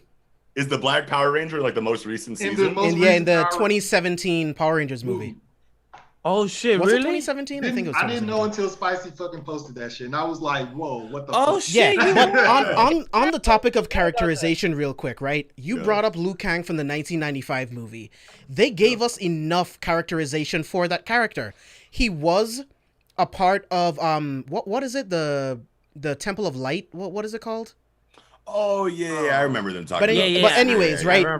We knew that he was there, and then he went to America because he didn't believe in Raiden or anything like that, and his brother did, and he comes back because his brother was killed by Shang Tsung. That's instant characterization. That's instant motivation. Right. The way he moves through the film, and he's like, I don't believe in this bullshit, until he meets Raiden for the first time, and then he's like, oh, well, yeah, this is what I've been taught my whole life, and now I've seen it, and then we just move on, right? They could have done something similar with Cole. What his narrative impact in the story was and how his character was fleshed out. But this is what I want to say, JB, is that like that script in a vacuum probably was fire for Liu Kang's character. But for me personally, like whenever that motherfucker was on screen, I was just like, this isn't the right Liu Kang. And I feel like it like made me like miss the character writing you're talking about, just because, and I know that that's all entirely my fault, by the way. I'm not saying that this is a fault of the movie, but and a lot of it just comes back to like how disappointed I was when I finally saw Liu Kang's character in the movie. But like, I do not remember like anything about his character arc in this film. You know what I mean? It just didn't. His character just didn't command my attention enough to pay attention to his arc. You know what I mean? And I know that that is such a dumb, criticism, and it has no actual bearing on the actual quality of the story itself. But just me personally, like I was like, what the fuck was Liu Kang even doing here? Until you reminded me of his narrative presence. Yeah, like I don't know. There's a lot of issues with this movie, and we really could just spend the rest of the show. We just fucking stomped this shit into the mud, bro. Yeah, because chat even said it that are crucifying this movie, and And like I responded, like it sucks that we are because I want to enjoy. I want to have a good time. Like I want to see Raiden. Like actually, has a good character, but Raiden sucked in this movie as well. And we already spoke about him. But Raiden was, Raiden was ass cheeks in this. He's like, oh, I cannot interfere in the modern, Earth and everything. I'm like, my dude, just shut up. He can't interfere with the tournament. He could interfere with this, and since the tournament never happened. Shang Tsung is breaking the rules. Exactly, Steve. Shang Tsung is breaking the rules. This is the moment where you intervene. You can do whatever you want to because the tournament has We're talking about Raiden. Hold on, we're talking about Raiden. All right, check it out, bro. Son, Raiden was like what I was most excited to like see. I'm like glad that they finally casted an Asian dude for Raiden because I don't know what the fuck they were doing last time. Right? But like, yeah, that was so fucking weird to me, even though I love that actor and I can't remember his name off the top of my head. Christopher Lambert. Yeah, I love Buddy, but like, and as Raiden, it felt good when I was a fucking kid, but like retrospectively, I'm like, what were you even doing here? But still, even though the casting was very like awkward to me, he's still his presence as Raiden was still felt throughout that movie, in a much more like drastic tone than whatever the fuck this Raiden was. You know what I mean? I legitimately don't even understand why the fuck dude was there in this movie. My dude posted up a shield and he's like, all right, guys, train. I'm like, he literally is cheating off the fucking goddamn rules. Hey, Spicy. An attack. Hold on, wait, Spicy lady. Spicy lady said that terrible lace front, and I'm screaming. It was terrible, That's bro. what you remember of dude. That made where me they so get mad. this wig at? Because everybody that knows this shit, Raiden can't interfere with the tournament. Yeah, right. This was before the tournament. So he could have done whatever the fuck he wanted to. And it would have been fine. He was so lazy because he lost 9 tournaments before. He said, all right, guys, we got to put our champions in. All right, cool. Raiden, all right, cool. You lost 9 tournaments. I get it. You probably don't want to lose Earth. All right, cool. But this is before tournament. Anybody that knows Mortal Kombat lore, he cannot intervene, just like Scuba said. But this is before tournament. And our boy Shang is literally cheating before the tournament because he's trying to take a victory before. And he literally comes in to kill the other champions. And the Raiden said, you are cheating. You cannot do this. I'm like, all right, cool. I wish we got to see at least one of the Elder Gods. Like at least one conversation with Shang Tsung. Like, you're breaking the rules, dude. And he alludes that he's been breaking the rules for the last like 9 tournaments. So it's like, what the fuck? Like, so what have they been doing? Here's like the last like major thing I wanted to say in this. Yeah, we'll do final thoughts. Before we. Oh, my bad. I didn't know if you were going to move into a segment on that, but as far as like my last kind of like gripe. Well, here's a question actually. So the last Mortal Kombat games that I played were Deadly Alliance, and then I think Vengeance was the one after that talked about that whole story of Shujinko, right? So my question is, I understand that Nikata or whatever the Scorpion's son is in the video games, I understand that he's a prominent character like later on past those games that I've played. But like, if you're going to take a character removed from the overall lore of Mortal Kombat and the decades long history that this story has kind of like sown, why would you go, okay, we have Scorpion's son in the main lore, let's make a random movie version of this character instead of just going, how about we tell a fucking Shujinko story? Why wasn't Shujinko the main character of this movie if you wanted a character that was, you know, kind of represented the motherfucker that wasn't used to this yet? You know what I mean? Like, you could have you have such an incredible story, at least from what I remember, following Shujinko from dojo to old ass nigga. You have an entire character arc in story for this character that literally represents Cole Young in a way better setting than modern. Like, I understand the reason to go modern times for shit, but like, you should have just made a Shujinko movie if you were going to make this. You know what I mean? I understand that hindsight is 2020, but like, this was a layup. Mm-hmm. You like, there isn't a single person that would have saw the trailer and and have the trailer go, we're following the story of Shujinko. If you didn't play Mortal Kombat Vengeance or Deadly Alliance or whatever the fuck one it was, it doesn't matter, because this is the start of a character arc to the end of a character arc. You don't need to have played the games before to experience this character. You have so much built up for him. Not a single person coming to that movie would have gone, Shujinko, it's 2021. Why wouldn't you tell a modern Mortal Kombat? Like, no one would have made that complaint. Literally, no one would have made the complaint of why isn't this more modern? So why the fuck wouldn't you just use Shujinko? Because they think they're being clever by introducing a character that not even the diehard fans know. So they can't even predict or theorize what his powers would be, like what his narrative would be. They thought they were being clever by creating a new character. Like how Daryl Dixon is not even in The Walking Dead, right? And he's the best thing about that show. Yeah, so they thought they were being clever. You know, like, yeah, we could do a Daryl Dixon of our own. No, nigga. But real quick, just going around, let's do final thoughts, and then we'll move into Invincible. Vash, I want to start with you. This movie had expectations. Excited. I'm not the most biggest Mortal Kombat fan, but I am your average, interesting fan overall. You know, I've played, Mortal Kombat, Street Fighter, any fighting games over the years that's popular within video games and lore. And it sucks to see this movie fail. And when a lot of people talks about, just watch reviews, and they felt like, why do we have to compare a movie that's literally less than 30 years ago and still say that's a better movie than movies that have been coming out from 2021? Like, that is sad as fuck and very disappointing. So I hope when it comes out in 2025, 2030, 2035, a movie that's actually worth mentioning. Like, oh, if movie finally came out, or a TV series came out as better than the 1995, like, I want us to move into the age where we can stop comparing 95 and finally say, hey, this 2035 movie is much better than the movie in 2045. Like, hopefully, yes, guys, I'm speaking years from now, but it's a time that I hope we get to.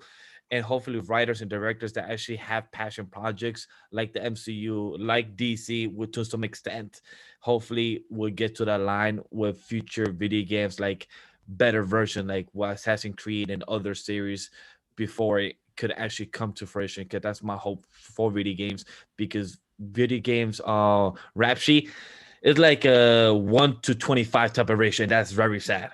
So I hope we get better versions for those. Yeah. Steve?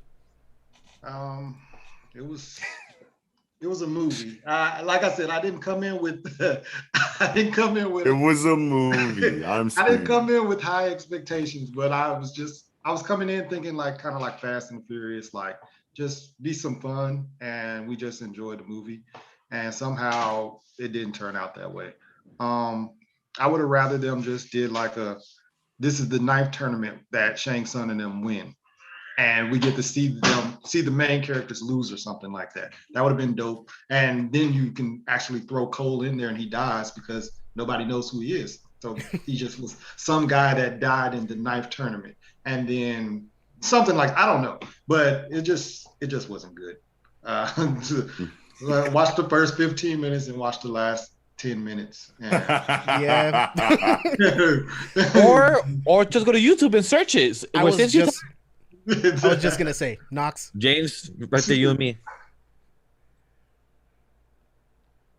Knox, what about you? What are your final thoughts? Don't watch this movie. If you haven't seen it yet, don't watch it. If you've sat here and listened to everything that we've said so far, I don't know how you could watch it. I mean, obviously this is spoilers, so probably everybody listening has at least seen the movie. But if you're anybody out there, I mean, probably after you hear what we say, you probably go watch it just to laugh. But I don't think they deserve money for this. This conversation was better than the movie. Or just watch a review instead of watching the movie, where you can at least be detained for the past 40-ish minutes. Yeah.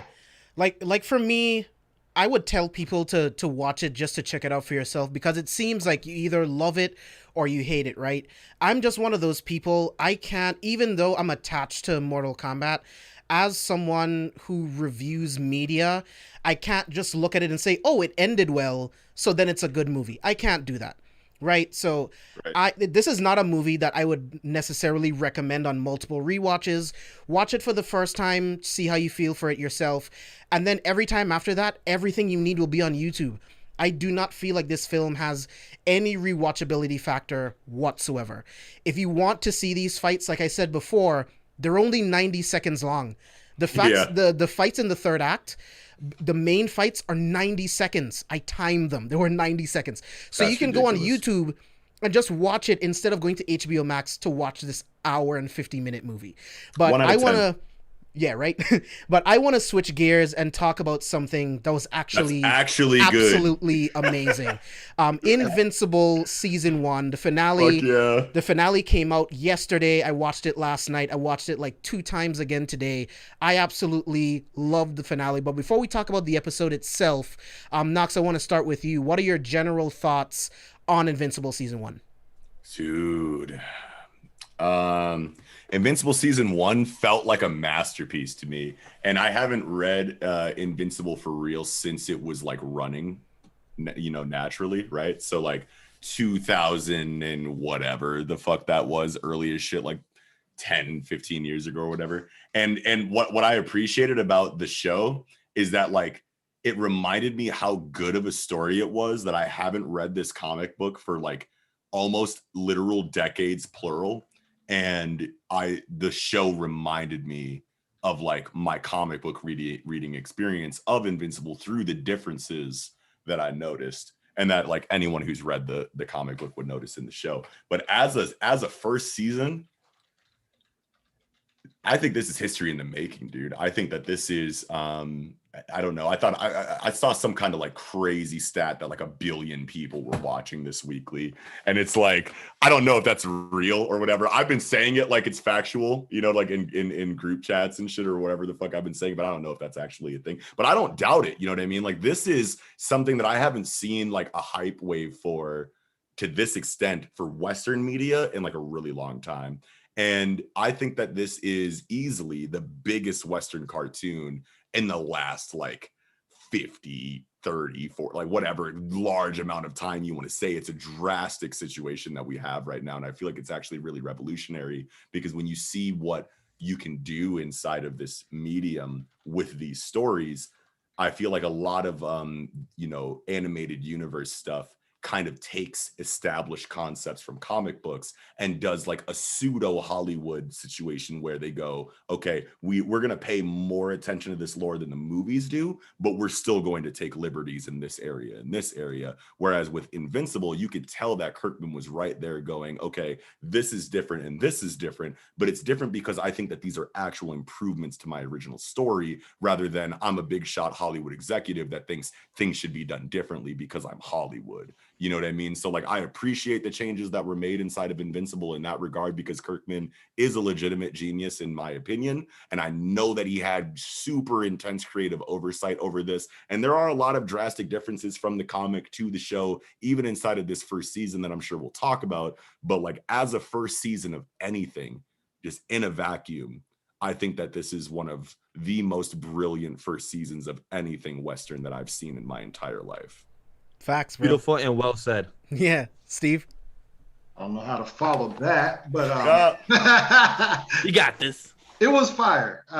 It was fire. I'm a reader as well, so I've read it. So watching it, I was just like on the edge of my seat still, because of the certain different. The order of events were kind of different than how they played out in the story of the comic or whatever. It's actually done really, really well. It doesn't feel forced. It doesn't feel like they took their own way and route about it and messed up the story at all. It just was done really, really well. They built on the characters very well. It's instead of a 30-minute show, we were getting a 45 to an hour episode, so they got to flesh out the characters. That's something that we haven't seen, I don't think, in any cartoon type of. This is different. It just gave us so much, man, and I really, really enjoyed it. It was really good. Yeah, man. Vash. As season 1 overall thoughts, for most of those fans and people that watch, people know me from anime podcasts and everything. And for those that may not know, I started with comic books first before anime and manga. I was a cartoon and comic book fan. Spider-Man, Fantastic Four, and everything. I grew up with reading those comics when I was a kid. But with years going by and becoming an athlete and girls, I get distracted and I got behind on my comic books and cartoons. So I just got dived into anime and manga. And I really want to get back into it. That's why I appreciate always talking to Knox, because he gives me the passion to get back into my comic book series, which slowly I am. And this series really flew under the radar for me, because finding out that it was literally like 2010, 2011 came out, and knowing that like 10 years later, knowing this adaptation so good, and knowing that it makes me want to read.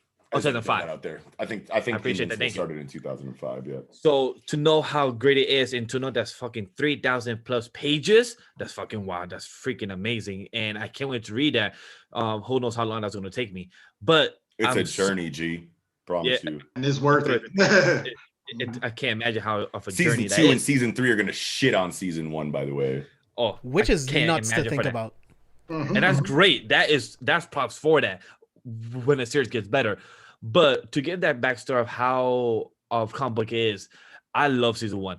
To know the story of the difference of me reviewing anime week to week in manga, knowing that Mark did not get this MC type of route where he's gonna somehow beat up his father actually because of an anime or MC protagonist type of story. Like, no, it's a Western thing too. You see a lot of that in the West. Oh yeah, too. Western like, it's not is, just but, like I know you want to like automatically jump to like Dragon Ball and Fairy Tail. Oh yeah, Deus Ex Machina type. More like that. It's it's rare to see that in overall type of medium. Or more should I say?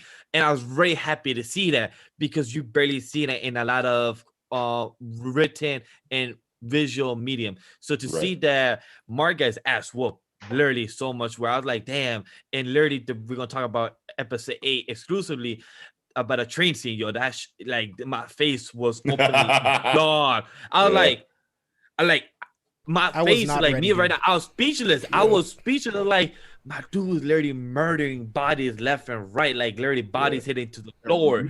So to see how season 1 wrap up, it made me want to read it. Like, where I had to tell James, where we are on our own podcast, once James sees something hype, he goes straight to read it. I literally had to tell him, as a fun torture thing for me, for my amusement more than anything. I'll never do that again. And amusement as well. I literally had to tell him on air, like, yo, James, we just watched season 1. Watch episode 1. You can't read it until the season ends. My dude was tortured, which was amusement as hell. I love the show. Can't wait to see season 2 and 3. And they knew to greenlit 2 seasons, because they knew everyone talking about it every Friday. They even have a hashtag Invincible Friday, knowing how people love to watch and talk about the show. I did not enjoy The Boys. I saw the first 3 episodes, but knowing that this series, enjoy The Boys show. Yeah, I watched the first 3 episodes. It didn't hook me, and maybe knowing this work of his, maybe I can actually enjoy it more this time around. So maybe I could rewatch in the future. But I definitely had a good time with season 1. I had a blast. The characters, the ass whooping, the animation, the character, the voice acting, the dub was fantastic. J.K. Simmons did an amazing job to represent Omni-Man and everything. So I had a great time for it.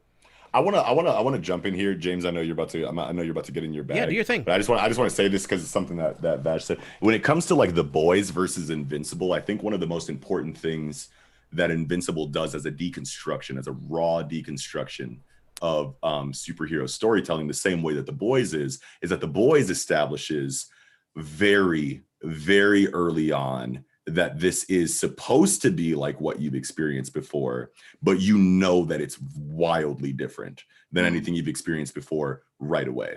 Now, in Invincible, there are a lot of people, and even people that I know specifically, who said, hey, I couldn't get through the first episode. Why couldn't you get through the first episode? Because you think it's just another DC animated film that you historically have not been able to get into before because of a multitude of different reasons, whatever, the aesthetic, the storytelling approach, the fact that you don't have all of the history of these characters, whatever. But like Invincible very much starts off trying to lead you down a certain sense of security inside of the storytelling. Like, you've seen this before, right? The Boys does not do that at all. You see how The Boys is a deconstruction right away, instantly. And like the first scene in the comic book and the movie shows you that this is not the kind of superhero situation that you're used to. And what I appreciate inside of Invincible, especially in the difference between the comic book and the show, is that in the show, Omni-Man kills the Guardians of the Globe at the end of the first episode. It's not that quick in the comic book. This was a decision that Kirkman made for a reason, because he thought that it would be a more compelling way to introduce you to the themes of the story. And impactful. And I thought it was a great choice. He was right. He was absolutely right. And that was a brilliant decision. But like Invincible, for the first 35 minutes of that first episode, tries to show you that it's a regular superhero cartoon. The Boys doesn't do that. Yep. So The Boys right away shows you, no, you want to stay here. Trust me. You know what I mean? And that's just a major difference that I had to point out in that regard. I would definitely keep the rewatch inventing me just to talk about it and maybe review in the future the first season and anything like that. Yeah. That's something that we may discuss. Everything's over now, so y'all might as well go on and do week-to-week Boys discussions. Yeah. Definitely Knox come back too, because Knox, you're definitely also watching, so definitely that could be I'll let you koala. I read The Boys, and it's completely different. That the actual live action is way better, and it gets out of all that edgy sex shit that they got going. I don't know what they're trying Garth to do. Ennis was doing too much. He was doing a lot. Too much like arbitrary bigotry. Yeah. For me. That's why I slander The Boys comic book. You know what I mean? Because like when you look at what they're doing in the show, you're like, okay, this gets the exact same message across, but we don't need Homelander calling everybody on the plane the N-word for no reason. Right. Like we have in the comic books. You know what I mean? That plane scene, look at the plane scene in the comic books versus the plane scene in the show, literally do a side by side and you'll be like, why did you do this? Just for no reason. Like you'll literally be like, why was this even a thing? Yeah. There's a lot of moments like that in The Boys from the show to the comic book that I've noticed even in the first season. Interesting. You know what I mean? In the fucking comic book, Starlight fucking hooks up with Homelander in the comic book, not the Deep. All three of them, remember? Oh shit! All three. The whole team makes her. But originally it's Homelander at first. So like that exact same scene that you see with the Deep and Starlight in the show, that's just Homelander that time in the comic book. You know what I mean? So it's like there's a lot of differences in that makes it a lot different when Homelander's the one, because the Deep is acting a fool in the show, and you're like, well, Homelander's the fucking shining light of this then. I mean, everyone sucks, but at least Homelander's good, right? You know what I mean? But in the comic book, they're like, nope, Homelander sucks instantly. So it's differences like that. I don't know how we're talking about The Boys right now. I'm sorry. Let's get back to Invincible. No, you're good. You're good because it was about the parallels, right? Between these types of shows that subvert your expectations of what superhero shows usually are, and that's what I really liked about Invincible. Like you brought up, Knox, like the beginning, the first like 35 minutes of Invincible, it feels like a very basic superhero show. That's kind of what I expected, right? I expected it to be good on like, because I think Young Justice, like the first 2 seasons are amazing, so I expected something on top of that, like that level, right? And then you get to the end of the first episode and I'm like, holy fucking shit, what happened here? Because in the very beginning, the Guardians of the Globe are very Justice League-esque, right? Yes. They're very Justice League. Even my girlfriend made a comment about that. It's like, these guys are just like a different version of the Justice League. And we didn't really know what we were getting ourselves into until we dive deeper and deeper. And then Omni-Man just shows up and just fucking murders the Guardians of the Globe in the most fucked up way possible. So that was a great ending. Because the moment that ended, I bought all 3 compendiums on fucking iBooks. Because that was such an amazing ending to that first episode. I'm like, well, where the fuck does it go from here? And that's then what everyone says. Whenever I show them the first episode of Invincible, I'm like looking for a certain reaction, like, oh my God, he murdered those guys, he splattered their brains, he did. But the first thing that anyone says after that episode ends is, I need to know why he did it. Yeah. You know what I mean? And it's crazy that despite everything that happens in that scene, the first thing that everyone says is why. That's storytelling, dude. Like there's a whole bunch of meathead, crazy gore and choreography to talk about, but the story has you going, now why the fuck did this motherfucker do this? You know what I mean? Right. And that's amazing to me. And then you get the second episode, and then we start to get the little Easter eggs that there's something quite not right with Robot. So I'm like, well, shit, again. Like, in the first episode, it was like, what the fuck is Omni-Man doing? And then the second episode, it's like, well, what the fuck is Robot doing? And there's just so many different things going on. I'm like, oh, this is why this was so popular. This takes all of your expectations, flips them on its head, and is like, no, fuck you. This is not your granddad's, like, Justice League comic. Like, this is something completely different, and it blew me away, bro. It's not just a bunch of deconstructive subversions. It's actual amazing storytelling and linear plot progression and composition, while it's also subverting all of those expectations. And that's what's really impressive about Invincible, because in the West, especially, where motherfuckers are notoriously known for cutting as many corners as they can because the industry forces deadlines on people and set, you know, ridiculous expectations in a lot of areas that we could talk about probably in a separate discussion. But for right now, in a medium that is historically known for like putting the foot of editors on the neck of creatives and going, hey, it's really easy for you to just write a deconstruction in ways that are just like very obviously subverting these expectations in these areas, and having the storytelling,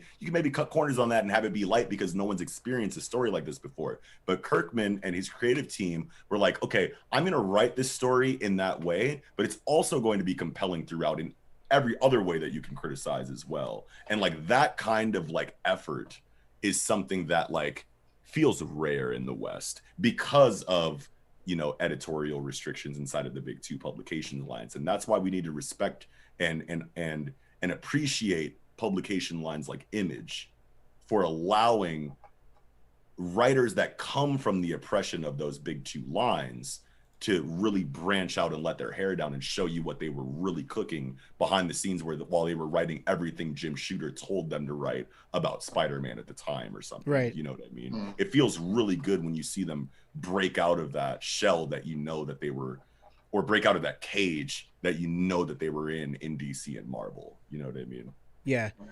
Steve, I kind of want to start with you.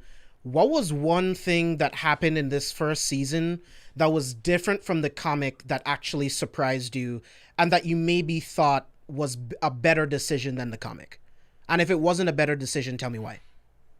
One thing that I did think, like, I mean, for episode 1, we like that doesn't happen until I think like until end of the volume. Yeah, end of the volume. Or like some shit. 9 Yeah. It's far away. We get to see the Guardians. Yeah, you see the Guardians for a while. What?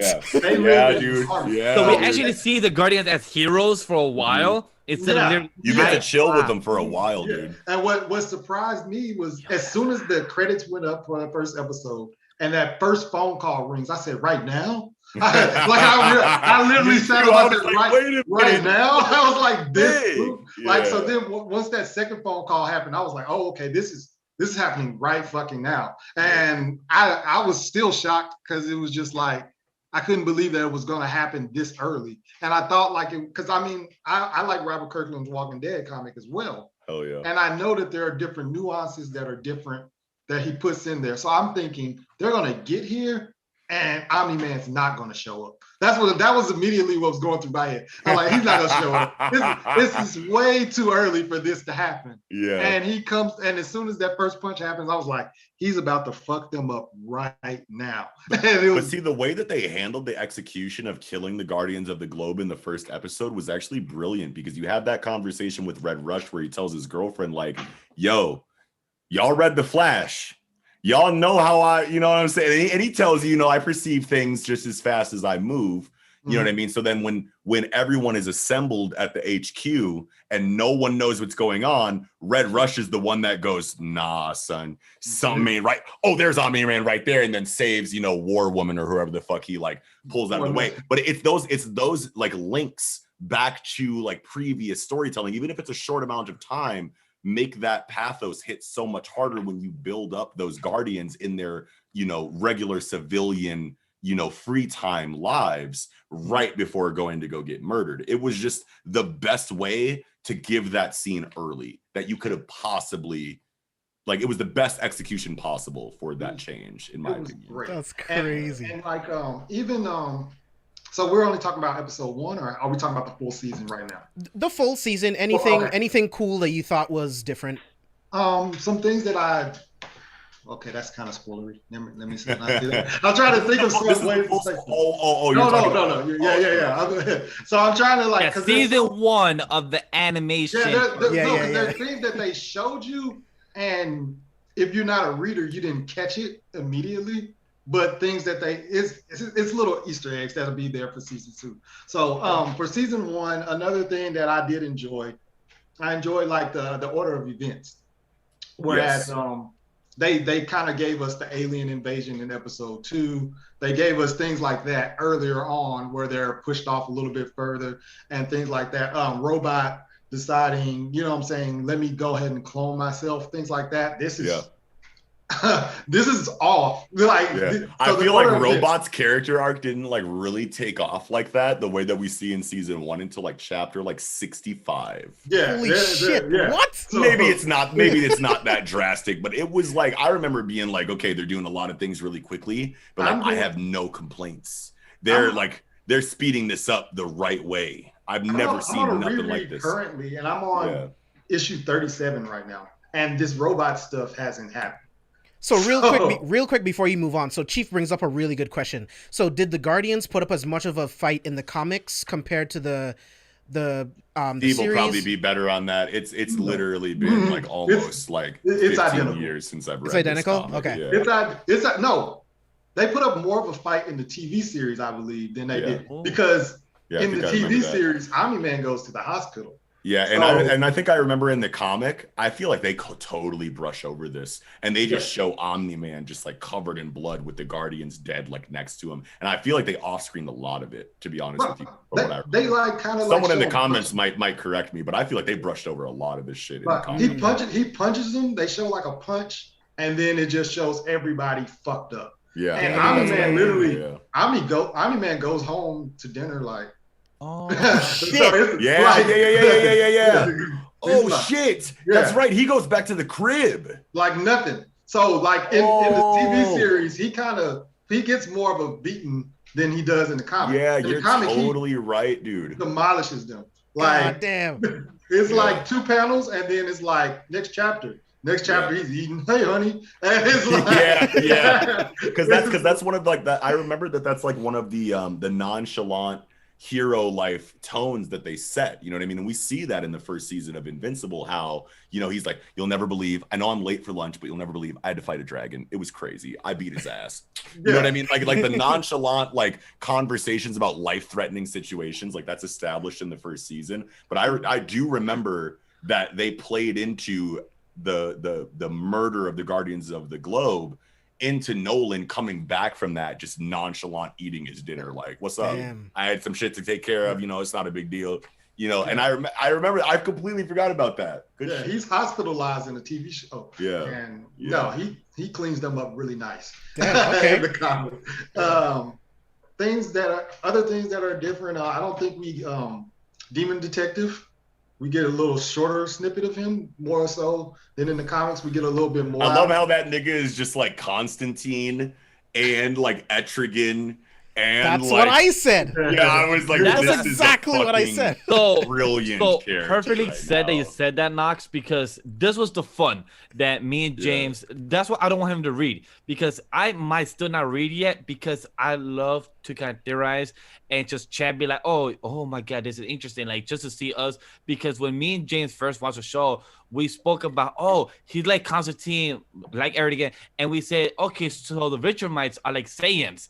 But they're not gonna tell us yet until like the last episode. No, it's technically right. Okay, because you guys were watching, you know, from the show. But yeah, I think it's hilarious. I can't remember who said it. It was someone in one of my comic book group chats, I think. Maybe it was Kichi, but someone was like, they really took Dick Grayson as a main character, gave him the powers of Superman with like the home history of like planet Vegeta, like literally like the history of the planet is Saiyans, and like what they're about feels like Saiyans, but it's obviously Krypton too at the same time inside of the power set. And then the main character is literally just Nightwing. And like that was such a funny comment. And I was like, Yeah, you're killing the game with that.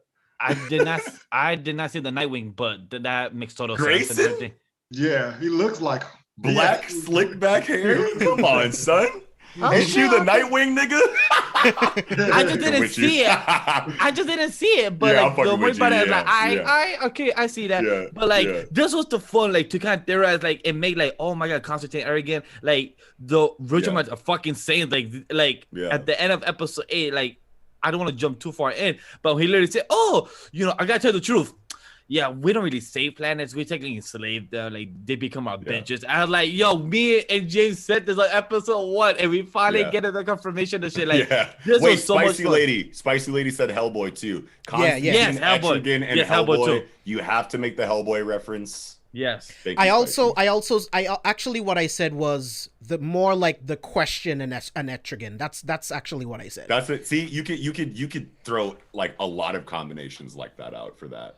That makes sense too, because the question is all about that shit. He's that fucking like, I can't even explain, but the way that you see the demon detective kind of like skeptical of everything that everyone says to them, while still keeping like a very cool demeanor that doesn't let you know like all of their thoughts at one time. That's very question Rorschach. Absolutely. Yeah, because as soon as Nolan killed the Guardians, I started thinking back. I was like, no, fuck everything he told Mark.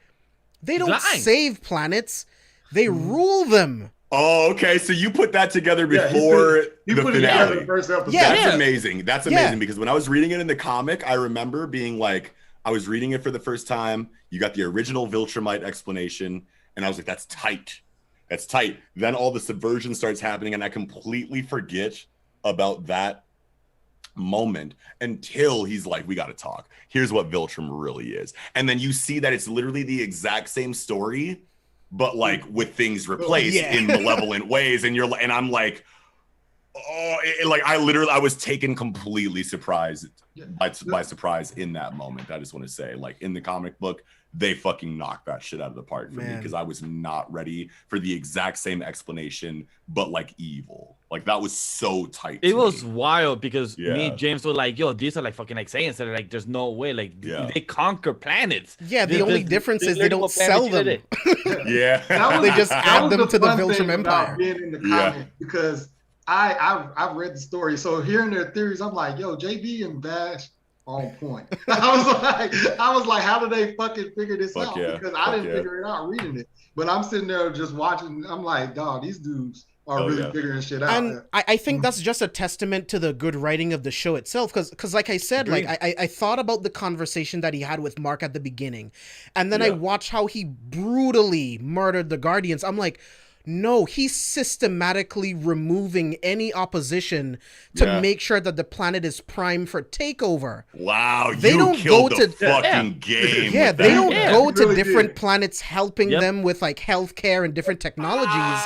They're adding them to the fucking empire, bro. Like this is absolutely But you see how crazy. they brought that back? You see how Nolan brought that back in the finale and said, hey, I know I lied to you about this entire situation, but there's still logic on the malevolent side of things, because it's like we've introduced your planet to technology that like they would have or what he says is we will introduce your planet to technology and medicine that it would have taken them 60, 100, 150 years to reach. That's like when he said that shit, I was like, man, maybe y'all should just surrender, bro, because it's like Earth kind of fucking sucks, dude. Yeah, I was like, cancer, flying cars, kind of trash. Because when you think about like big pharma and things that are like actually big problems in our IRL situation, when you have a motherfucker that's coming here and going like, yeah, it's scorched earth policy, but once the earth is scorched, whoever survived is gonna eat in ways that y'all never saw on this planet before. And it's like, well,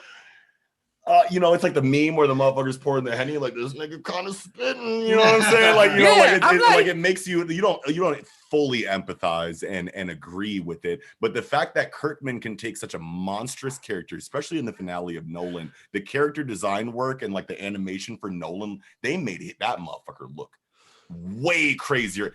When I tell you what the story that this finale covers in the show is so much more drastic than what happens in the comic book. They made Nolan look way crazier, way more diabolical, way more antagonistic than they did in the comic book. And this is a good choice because I don't think we've ever seen such an impressive villain in the first season of anything.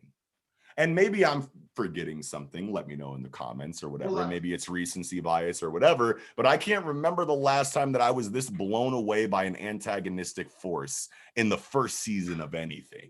Well, and it makes so much sense because there's so much pathos on Nolan's side. There's so like like everything makes sense up until this motherfucker just loses it and he looks like a fucking like exaggerated, you know, malice monster in manga. Like I don't know how they made this motherfucker look this crazy, but like when he's over Mark and he's like blah, blah, blah, and like yelling at him and shit, I'm like, whoa, like I don't remember this at all. You know what I mean? Use your brain. He's really like those scenes were different, dude. You know what I mean? And they made him a lot more, you know, like they added a lot to this ass whooping.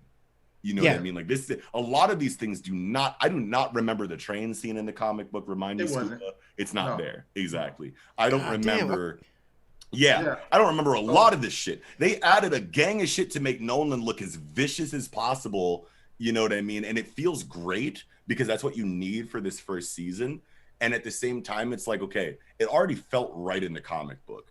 Then you see all these liberties being taken in the first season of the show, and you're like, you're changing a lot of stuff up, but I'm not complaining about nothing that you're changing, son. And while we're on the topic of like changes that were made from like the comic book to the show, I just want to throw this out here. I love the progressive changes that they made to like character cultures and like different ethnicities that they gave different characters. But like it always makes me, and I love to talk about like Hollywood board meetings that I've literally never seen interviews for. I always love assuming what these board meetings are like. If you followed me on like anything, I'm literally always talking about, okay, so Hollywood was probably in here with like 7 people saying that. I've done it on this That's episode me already. on this show. Yeah, exactly. We do this shit, like we done love the same doing that. Now when I'm thinking about Invincible, I don't know, you know, who is all a part of the creative team. I don't know how diverse their staff, their workforce is. I don't know how diverse it is. But from the comic book to the show, you see that a lot of characters that were white are now black.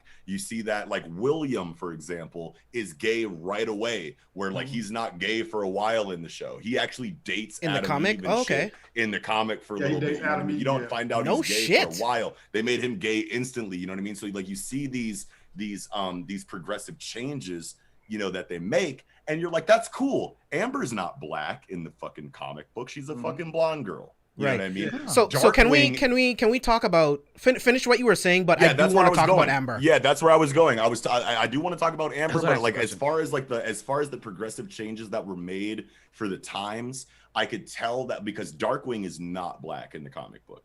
Rexplode is not black in the comic book. Or they made Rexplode light skin, and I'm sitting here going like, okay, I like what y'all are doing here with these things, but like, what are these board meetings like? Like, how diverse is it? Is it as diverse as we would expect, or is it really just a bunch of white people in a room going like, how many characters should we make black for this adaptation? How many characters should we make gay? And you know what I mean? And it's like, that's cool. Do what you got to do, but like, how funny is that room? Because look, this is why it's funny, right? Because Rexplode is an asshole. Comic book to show, it doesn't matter. He sucks. You know what I mean? And he was white in the comic book, but then he's like light skinned or like whatever fucking ethnicity he is in the show. And then you have Amber, blonde chick to black girl, and then you have Darkwing, you know, whatever. And I'm sitting here going like, if this is a group of white people deciding all of these decisions, like, how do they do this? Like, okay, there's way too many white people. We got to add more black people. But maybe we shouldn't change all of the races for only like positive characters. It would feel weird if we made all of like the really cool white characters black. We got to split this up. Let's make some assholes black. Let's make some awesome characters, you know, that were white before black. Let's split this up so it's not so obvious, right? Is Titan like, that's black? such a weird Titan is black. But that's such a weird like conversation to imagine them happening. And it's so weird because like once you get to a character like Black Samson, it's like y'all are making all of these progressive changes in this from comic book to TV show. You make Amber black, you make Rex Blode black, you make Darkwing black. But it's like, how does Black Samson even exist as a character anymore with all of these progressive changes? Like that is such a weird character to me in a show that's clearly trying to be aware of things like that. It's like, how is Black Samson still a name? I think they changed in this show. They changed them based off of their voice actor, I believe, because Sandra Oh plays the mom, and she's not Asian in the comic at all. Right. I feel like so Debbie's white in the comics. Yeah. So everybody, Mark's not half Asian in the comic. He's white because I think they based it off of their voice actor as well. As to what because we got Stephen Yeun and Sandra Oh, and then Zaza Beetz is Amber, these people. So I think that also plays a part into the progressiveness that Knox was saying. And then also with that last scene that Knox was talking about on this finale, they don't show the train scene, but he does get a beat down really, really bad. But the dialogue is different in the little ways of, I don't know if you guys ever heard it's not what you say, it's how you say it type shit. Right. Yes. So he does say, Mark says, "You love my mom," and he says, "I never loved your mom." And in the show, he says, "I loved your mom like a pet." Yeah. But in the comic, he says, "I never loved your mom. If I did love her," he said, keep going. He said, "If I did love her, she would be more of a pet." That's how he says it in the comic. In the series, in the TV shows, he says, "I love her like a pet." So if he would have said what he said in the comic in this TV series, along with that ass whooping, that would have changed everything. Bro. That would have changed everything. Yeah, he said, "Damn." And then on top of that, she's listening to the conversation. So imagine how that breaks it off. So one more question about if they added this to the cartoon as well.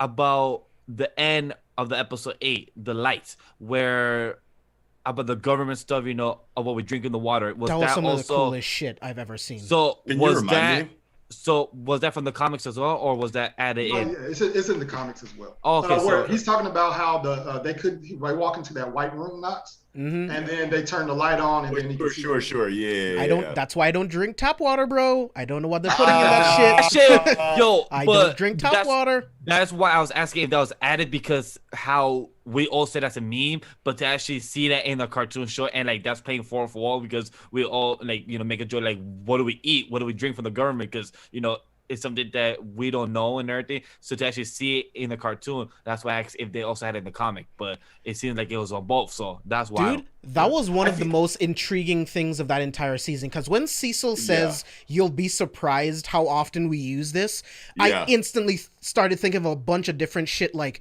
what do they have in like the middle of entire cities, bro? Like, what the fuck? Get ready for when that narrative point like comes back around. Comes back. Is all I'm gonna say. Is all I'm gonna say. Because like there's a reason why he says what he does in that episode. Man. All right, so I want to get into the differences with Amber, and then we'll dive into the finale episode itself. So, Steve, I want to start with you. Like, what are your thoughts on like the biggest differences between Amber comic versus series?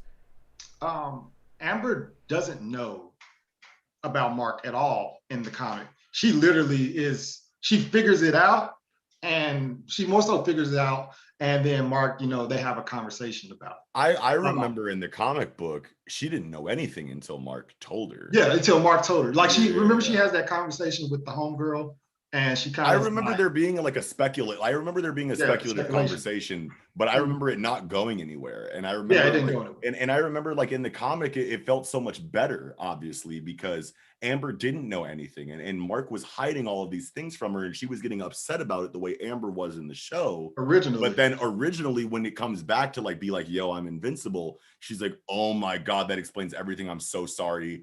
I'm a piece of shit. I love you. You're a fucking superhero. I'm so dumb." Makes so much more sense. And it made so much more sense. You know what I mean? And in the show, it's like you just threw her character away. I loved that change, because it's like, okay, like, yes, before the show comes out, you read Invincible and you're like, dumb blonde girlfriend, yeah, doesn't know anything, and then the boyfriend tells her and it feels fine.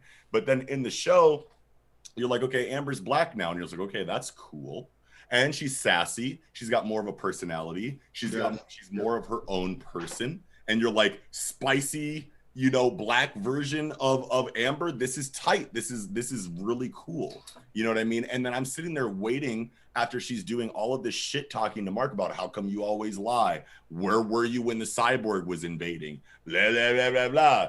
And then he's like, hey, I'm invincible. And she's like, I know. And it's like, no, you don't. No, the fuck you That didn't. shit No, the fuck you off. didn't. Because if you fucking knew, you wouldn't have acted like this. Then why did you act the exact way you did in the cyborg scene? Because in the cyborg scene, when Mark suddenly vanished, when everyone was dying and you were helping, Mark came back after the end of the attack and you were like, where were you? I was taking care of all these people. You left. The typical like Mary Jane response. You know what I mean? Like, where the fuck were you when shit was popping off? You created that scene as if she was none the wiser. So why the fuck would you turn it into, I knew the whole time, I'm just a bitch? Why would you ruin her character like that? That's the one thing I did not like about this adaptation. It made no sense. Yeah. And then you have the fucking, dude. When she came back and hugged him, I would have. No, wait, Steve, hug him? She did as kiss him. Yes. I'm like, I would have literally like, uppercut to the moon. I would like, bitch, get the fuck out of here. I would have hugged her. I would have popped her eyes out of her fucking head. It made no sense. Why the fuck wouldn't you, if you were going to end up making Amber in the show, someone who was going to come out with the twist reveal of always knowing that Mark was a fucking superhero, why would you give no hidden or otherwise clues that she was onto him at all? At least show, if you're going to do that, show me Amber putting things together. Right. Don't just fucking show her oblivious as fuck and just like spazzing out as anyone would if they didn't know why their boyfriend wasn't showing up to fucking dates and etc. Why would you set that up so perfectly in that way to subvert it in such a, like, it took me out of the show. Like, legitimately, like, it took, like, the immersion wasn't completely broken in that moment. And I was like, this is dumb. This doesn't make sense. This character is trash. You made her black. You gave her an incredible design. She looks way better than she does in the comic book. And you fucking blew it. Why? Because there's, and it goes back to that board meeting conversation. How diverse is this cast of people who are deciding the decisions for this show? Because it's like, son, no one, after all of that beautiful decision making for her character, would approve you going, let's ruin her character. Like someone had to be there, like, dude, you can't do this if you're going to make the white to black change. Like, what are you doing? You are literally throwing this character away after an amazing opportunity to make her better. Yeah. One of the bigger atrocities for me is even before, when he missed the dinner with her parents, you knew that he almost died. You knew he was in the hospital for days on end because he almost died. And you're still giving him shit for missing dinner? Are you fucking kidding me? You knew this entire time. She's had weeks to process this information and she never once considers, you know what? We've only been dating for 5 months. Maybe I should really consider the implications of a superhero giving up their secret identity and what that means, and consider that, because they've built up Amber to be this super mature young woman, and then you give her this, and it's like, no, you're a stupid bitch, really. Yeah. And in the comic book, he doesn't confess that he's invincible until after Omni-Man beats his ass. Whoa. So even further down. Yeah. I think even further down than that. I think I remember it's even further down than that. You have so much more riding on it than just the reveal that I'm invincible. It's not just, hey, here's the reason why I haven't been showing up to dates. It's, here's the reason why I haven't been showing up to dates. And my dad's a fucking crazy murder alien. And he expected me to be just like him. And I thought he was like a regular dad up until like 6 months ago. And you have so much more going into that reveal with Amber in the comic book than you do in the show, and they still squandered it, even with revealing it earlier than they should have, you know, or earlier than they should have. You know what I mean? So it's like, what were you really thinking was going to happen? That was the biggest miss in the show to me, in my opinion. Only miss. You said it perfectly. This is like my biggest con of the show itself, because I sent it to you guys in the group chat. Just a random panel that I saw on Twitter saying, Amber asking, tell me you are invincible right now, or Call of Police and everything. And then the other conversation, he is and everything. And then she gets excited saying, my boyfriend is a superhero. And then he said, looks that way. And then after that, they just, start fucking everything. Yeah, didn't she think he was a drug dealer? Yeah, drug dealer. And it's funny. All kinds of accusations on Buddy before he and like, that's funny, but like, seeing from this panels without context, I'd rather have seen this Ember version from what I have seen from only like 5-6 in the panels. show.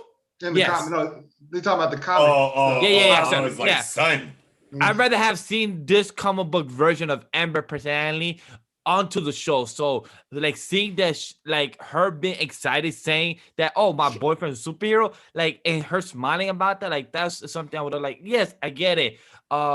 Teenage has emotions, they get mad, jump conclusion, we get it.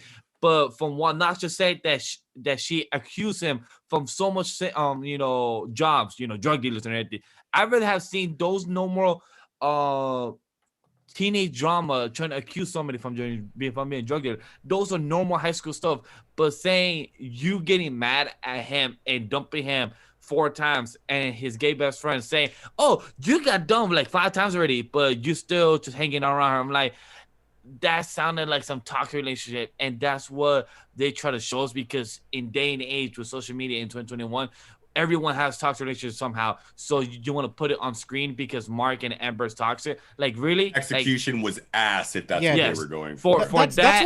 Foundation was very toxic and very bad. Execution was warm ass. That was so pissed off when she showed up. I'm like, you cannot trust her. This is her mentality, dude. This is the type of woman. She's only going to get worse as she gets older. She is going to be the type of woman, or the type of person in general, that if you were to go to save the rainforest, or if you were to save like a city full of tens of thousands of people, she would be pissed because you missed dinner. Yeah, because you missed the anniversary. She's like, where I was at the soup kitchen all by myself serving these 30 people while you were saving millions. How dare you go save millions while I'm feeding 30? How dare you? I got my ass whipped by Battle Beast. I was like, he literally this nigga Battle Beast. We gotta talk about Battle Beast. I cannot wait to get more Battle Beast, bro. My dude left back home because he got bored. He said, too weak. There's no honor in killing weaklings. Yes. I'm like, I want more of this. Battle Beast shit. Yes, what I appreciate about Battle Beast, bro, is the fact that, like, up until that point, you understood, like, some people could understand that this is like a deconstruction that you can't expect anything from. You know what I mean? But up until that point, up until episode 5, you still like could see that this was different than any kind of superhero media that you had seen before, but they had not subverted that drastically yet. Like, literally, if you look at the Battle Beast ass whooping scene, you will see, especially if you're an anime like exclusive or a manga exclusive going into Invincible for the first time, you probably saw all types of shonen trope triggers inside of that scene. You had, let's go through the list, right? So you had Invincible and Titan pulling up on Daft Punk nigga, and they were like, what's good? You know what I'm saying? What we doing? You know what I'm saying? What's really good? You know what I mean? And they start squaring up. And all of a sudden he's like, it's all good. I already thought about this. I'm like 5D chess nigga or whatever they built him up to be. Here's my team. And then you have Lava Guy, Electric Guy, Lion Guy. You know, like it seems like just like niggas who are there to oppose the main character. And it seems like all of these, like, you know, cookie cutter, like hired gun antagonists that you don't think are going to be fleshed out later on in the series as some of the strongest characters in the show. Like Battle Beast, like he pulls up, he doesn't get any like spotlight characterization, he doesn't get any like exclusive anything. He's just a nigga who's there along with all of the other bad guy number 1, 2, 3 motherfuckers who are there. So when Battle Beast finally turns up, you're like, wait a minute, this motherfucker is different. You know what I mean? And then after he beats him up, you're like, okay, he could be different. And they got me thinking that he was just a regular lion antagonist guy who was just in the background who's going to get whooped. No, he's different than that. But then you have, you guys are fucking dead. You know what I mean? And he fucking like, he like Super Saiyan, like burst transforms. He tried. Like, I'm beating the shit out of y'all. And then whoops them or whatever. And then Battle Beast is like, nope. And slams his shit into the ground, and you're like, wait, shut the fuck up. No, he just had his Goku moment. What are you doing? Right? And then he keeps beating his ass. Then the Guardians of the Globe show up, and you're like, okay, here's the Deus Ex Machina, where they pull up and save the day. Then they all get scraped, and you're like, wait, why did they lose? And then all of a sudden, like, Mark is about to get fucking like pummeled by Battle Beast, and Black Samson is like, nah, son, and then like charges up his shit to like save him at the last moment, and you're like, this is more along the lines of what I'm expecting. I thought that would have been the moment where he got his powers back. Exactly. Me too. Well, look at it. Anime type of trope. Even if it's not the moment where he gets his powers back, you sit there and go, he's going to make a difference here. Yeah. Because this is the opportune moment where the main character is about to get splattered and his friend pulls up and saves him. And then his fucking tech malfunctions and he's like, bruh? And then Battle Beast says, ah, and crushes his shit. And you're like, no, he was supposed to be saved from that. And then the Guardians of the Globe go, y'all fucked up. Y'all fucked up our homeboy. Everyone else is dead. Everyone enter, DEFCON 1 protocol or whatever the fuck Robot says. And you're like, okay, this is the moment where they come back and actually do something. And no, Battle Beast just beats the brakes off of all of them again. And Round 3. Like, and that is the way the fucking episode ends, with everyone losing. And you're like, okay, episode 5 is really where Invincible shows you that it's nothing you like. Episode 1, you're like, okay, crazy drastic twist, the Superman character's a bad guy. All right, I wasn't seeing that coming, but now that I know, hindsight's 2020, and okay, this is what kind of show it is, but we can still expect things from it. No, the fuck you can't, because then episode 5 comes around and fucking Mark gets a fucking hysterectomy on screen, and you're like, oh my god, the main character's not even safe. And it's like, the West has never seen anything like this before. And I think that's why a lot of people were complaining, like, oh, Mark just gets beat up way too much. It's like, yeah, that's because you're spoiled on American comics and these other things where it's just like they just win at the end of every fight. No, this is he more. Just started as a hero 6 months ago. Exactly. This is more realistic. Like, he has no fight training. He just became a hero. He's still learning his powers. Why would he be winning all of these fights? Yes, he's fucking crazy. He's a Kryptonian. He's a fucking Saiyan. Whatever the fuck you want to say about it. But his opponents are colder, son. Like, that's what it comes down to. You just give him opponents that are always tighter than him. If you're going to introduce someone with an invincible skill set, right, with I'm impervious to damage, regular niggas can't fuck with me, yada yada yada, then just make him fight all of the tightest people in the universe whenever he fights. And it's crazy, or show him just getting whooped by people who shouldn't be able to beat his ass, but are taking advantage of the fact that he's a brand new hero. Right. It's actual fight right there. If Battle Beast isn't there, he wins that fight. Because once he turned up and said, you guys are fucking dead, he beat everybody else's ass. Yes, so he did. When people were saying Mark is not a good fighter, I'm like, what are y'all watching? Because early on, he beat Titan. He basically 1 versus 3 people in there. And then all of a sudden, he loses the Battle Beast. Oh, this dude gets his ass whooped every episode. Nigga, it's Battle Beast. Maybe Battle Beast. You might need to read on him, check his stats, because it's Battle Beast. And then the next time you see him fight, he fights the 3 robots. He getting jumped by them, but he's not fully recovered from the Battle Beast fight. And then on top of that, those 3 robots jump on Omni-Man, and Omni-Man is like, he got a rage to get him off. Yes. So I'm like, what do you expect from Mark 6 months in? But see, the most drastic point is that Omni-Man is there watching the whole time. And you get a hint that Omni-Man is there. And when Mark is really getting his shit pushed in, you're like, well, we know Omni-Man is there. You know what I mean? So it's fine because Omni-Man is watching. and then Omni-Man does literally nothing. See, And I you're never ever thought that he was gonna help Mark. Yeah, Because- I knew Because to me, I was on that Saiyan mentality, right? Like a Saiyan father would not go and help his son, no matter how young he is, too. Right. He could be like 5 years old. He wouldn't. That's why they send Saiyan babies to go attack entire planets by themselves, right? So I already had that mindset. So I was like, he's using this opportunity to see how powerful Mark really is, to see if he's ready to join the Viltrum mission. That's what he's doing. Right. But I feel like a lot of what helps that is the fact that we have like Western understanding of like, you know, American home upbringings. You know what I mean? So you have Nolan or Omni-Man, who is trying his best to be an American father in all of the ways that are obvious to us up front. So when it finally comes to a point where your actual son is getting his shit pushed in by a fucking lion monster from another dimension and you don't help, it hits us harder in that moment because we think that Nolan is supposed to be an earthling American character. So in fucking Dragon Ball, we got the fucking Planet Vegeta backstory long before any expectations of how Planet Vegeta Saiyan niggas are supposed to act. So by the time we finally find out that they're these ruthless warrior race, it makes sense. Yeah, your dad wouldn't fucking help you in a situation like that. But in fucking Invincible, you totally thought that nigga was going to do that because he's supposed to be Superman. Yeah. You know what I mean? Another thing that I thought was when he called, though, because they got a tip.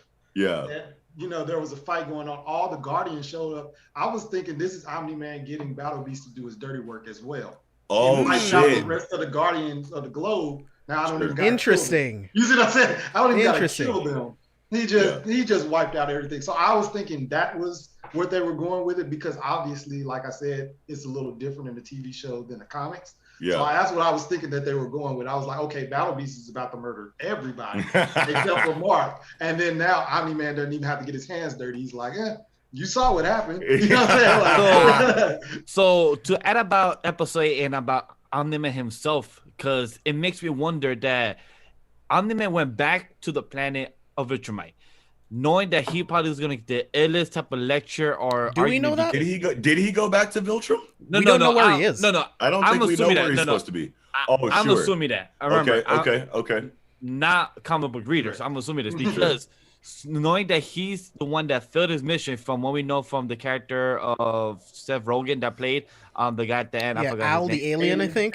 Bro, Alan the alien, right? Yeah, Alan. Yo. Hey, I'm gonna tell you right now, it's the same kind of situation as Piccolo.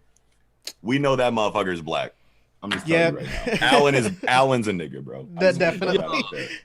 Seth Rogen as a character was amazing. And I love the voice actor for Seth Rogen for Alan is like he's like an executive producer or something like that. I didn't know that. That's what's up. That's what's up. It's like Seth Rogen's like an executive producer. It fits for him and everything, and like it fits for his character because I love how Alan asked him like, so how you been? How has it been going for you? And like we get all the flashback of what's been going on for the past 6-8 months that he's been as here. I'm like, yo, Mark, you need to see a therapist because you've been through a lot of shit, my guy. Like, you need to see somebody. Like, you just got fucked up by your father, by aliens, by like a lot of shit. You literally brought a whole parasite from Mars. You literally got a whole parasite in Earth now. So, like, he didn't bring it. Well, he didn't bring it, but I'm gonna say they never clarified that it's there. Wait, what are you talking about, Steve? Saying a parasite from Mars. It's in Earth. Is it? Yeah. Yeah, I mean, on the show we did see it attached to one of the astronauts coming back to Earth. So that's what I assumed. Actually, anyway. You're right. They did touch on that plot point, Steve, because I know what you know what it is, right? Now, yeah, of course. Absolutely. Yeah, absolutely. So that's what I'm saying. Look, I don't know if he brought back a parasite. Well, they start no because the show. What did Vash say? He said that they brought back a parasite. It was one of didn't it attach itself to one of the astronauts? Listen, right. So in the original arc where you see those fucking like Lovecraftian octopus aliens that attach themselves to humans, we started that arc in the show. And then it touches on that again in the finale. Episode 8, in the finale. And that's, I think, what Vash is talking about. Yeah, but he said that they brought the parasites back with them. Right, which is a plot point. Which is a plot point in the comic book, but it's easier for you to draw that, like, well, I don't know, actually. No. Yeah, that's not true. Yeah. I mean, it's not necessarily true, but it's not wrong. I don't want to, without spoilers, did he bring back a parasite? Not Mark, but one of the astronauts, because there's a scene. I can't remember the comic book. There's a scene with the astronauts on the shuttle, and you can see it move from the American flag like into like some other part of his suit. So I would have to go back to double check, but I'm pretty sure with those aliens, like you see the astronaut in like one of like them, 3 frames. For like 3 frames, you see that nigga like covered with aliens, and he's like, and he looks sinister as shit for like 3 frames. In the last episode, you see that. So yeah. Hey, Knox, check your Twitter message. I just messaged you what it actually. Yeah. Thank you. So we pretty much go ahead, Vash. Go ahead. But my question was, to you guys, the comic book readers, is Omni-Man, because most of the Viltrumites has to be stronger than Omni-Man, is what I'm asking. Because Omni-Man literally whooped Mark's ass and everything, and we found out by Alan the alien, saying that there is like a rebellion against the Empire, you know.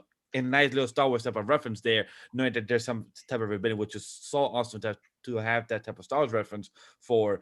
And so is other Viltrumites stronger than Omni-Man, aka Nolan? Well, I'm not going to talk about strength, but I'm just going to tell you right now, as far as they're more ruthless. Yeah, dude. Yo, they showed you one of the most ruthless Viltrumites in this fucking episode, and I'm not even gonna say who it was. But like they showed you like one of the top Viltrumites, bro, in this episode. When I tell you, like, oh shit. I have to rewatch it. I'm telling you, so I watched the episode 3 times. I watched the episode 3 times, and I watched it with fans of the comic book. Kichi was there; he's in the chat right now, and some others. And we watched it, and when we saw that motherfucker, we were like, you know, the fucking the Leonardo from Once Upon a Time in Hollywood. Wall Street. We were like, hey. Yeah, so we saw that, but then I watched it with a buddy of mine who hasn't read the comics, and then when it panned over Buddy, he was like, that motherfucker looks different. And I was like, hey man, remember, bro, you know what I'm saying? I was like, I'm not gonna say nothing. You're watching that for that So that's a great transition point to what I wanted to talk about. We've been bouncing around the finale for a little bit, but this is something that I really wanted to talk about real quick. Let's go. I did not expect like that scene on Viltrum where they decided, oh, we needed to get rid of the weak. And by the time they were done, they were left with half of their population. And just getting that little glimpse of them killing each other was fucking insane, bro. Phenomenal. Like that shit was so crazy to see. So how was that compared to the comic? It was the same, but like it was obviously just like updated in ways that you can only show in the animation medium. You know what I mean? Like you saw panels of Viltrumites fighting for this like survival of the fittest or whatever, but obviously the choreography and the animation and everything involved in this studio that's been killing it inside of this adaptation enhance that scene in ways that you would expect from comic book to animated medium, you know what I mean? So the same way that we can't wait to see certain fights in One Piece animated because we know that, Oda kind of leaves it up to Toei to like fill in the gaps in those ways, you know what I mean? So like in the same way that we're waiting for Zoro versus Kamazo, the same way that we're waiting for Roger versus Whitebeard, like we saw it in the manga and it was drastic, but the anime really enhanced that. That's the exact same situation for that Viltrumite scene, in my opinion. Because of that scene reminded me a lot about the movie Bardock. Because you know how Bardock and other Saiyans were getting stronger and their Frieza wanted to wipe them out because they're getting too strong and everything, so he wanted to wipe out the weak. Like that scene reminded me a lot of that because I'm like, yo, Richard must have dead us killing each other left and right. So who's like our parents and cousins and uncles and all just killing each other left and right. I'm like, damn, they literally did a whole Armageddon of what's that movie of that one night of the year they break the rules and everything. The Purge. The Purge. Oh, the Purge. They literally did the Purge, but like literally purge on the whole world. I'm like, right. It's more so like if you're familiar with the philosophy of like apocalypse in X-Men comics. It's essentially like that philosophy, but like a whole race of people instead of just the strongest mutant on that. Like we've seen it before. It's literally just social Darwinism to the utmost extreme that we've ever seen. Yep. Yeah. Right. Yeah. So, and you guys mentioned that the train sequence didn't happen in the comics. So I'm kind of curious, did the cruise ship scene happen, like where like they go to like they go back to Everest? Like did all of that happen in the comic as well? Everest happens. Everest happens. So like it was so funny because my homeboy, I can't remember who it was on the timeline, like made a tweet that was like, I feel like Omni-Man was being extra as fuck in this fucking episode. Like, bro, he said that yacht was not in your way, bro. Yeah. So in the, and I was screaming because like I watched the episode and he fucking like crushed, Mark through that yacht and he comes randomly in the middle of the Atlantic, and it's like you didn't need to crash into that. And then he beats his ass underwater after crashing through it the first time, and then brings him back up through the same yacht, and it's like, really, nigga? in the comic, you just killed like 100 people every time you did this for like no reason. He literally says in the comic, he punches them and then he goes, "This is what one punch would do to this planet." Right. And he said, "This is how many lives we'll take from a fight from us." And that's why he punched them into it. But he doesn't actually say that dialogue in the series. He didn't say it. He just does it.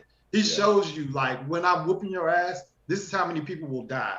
Because I'm whooping your ass. Like, so he does the train shit. He does the yacht.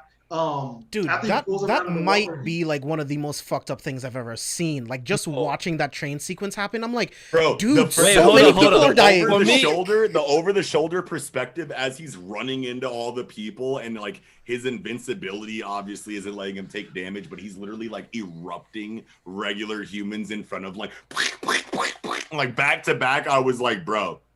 So this is the scene you add. This is the filler you add to this, like period. No, I 100% agree with all three of you that what you're saying, that the train scene fucked me up and everything. I was like speechless, but the scene that fucked me emotionally and that fucked up Mark emotionally is when he tried to save that building and he told he grabbed the lady's hand.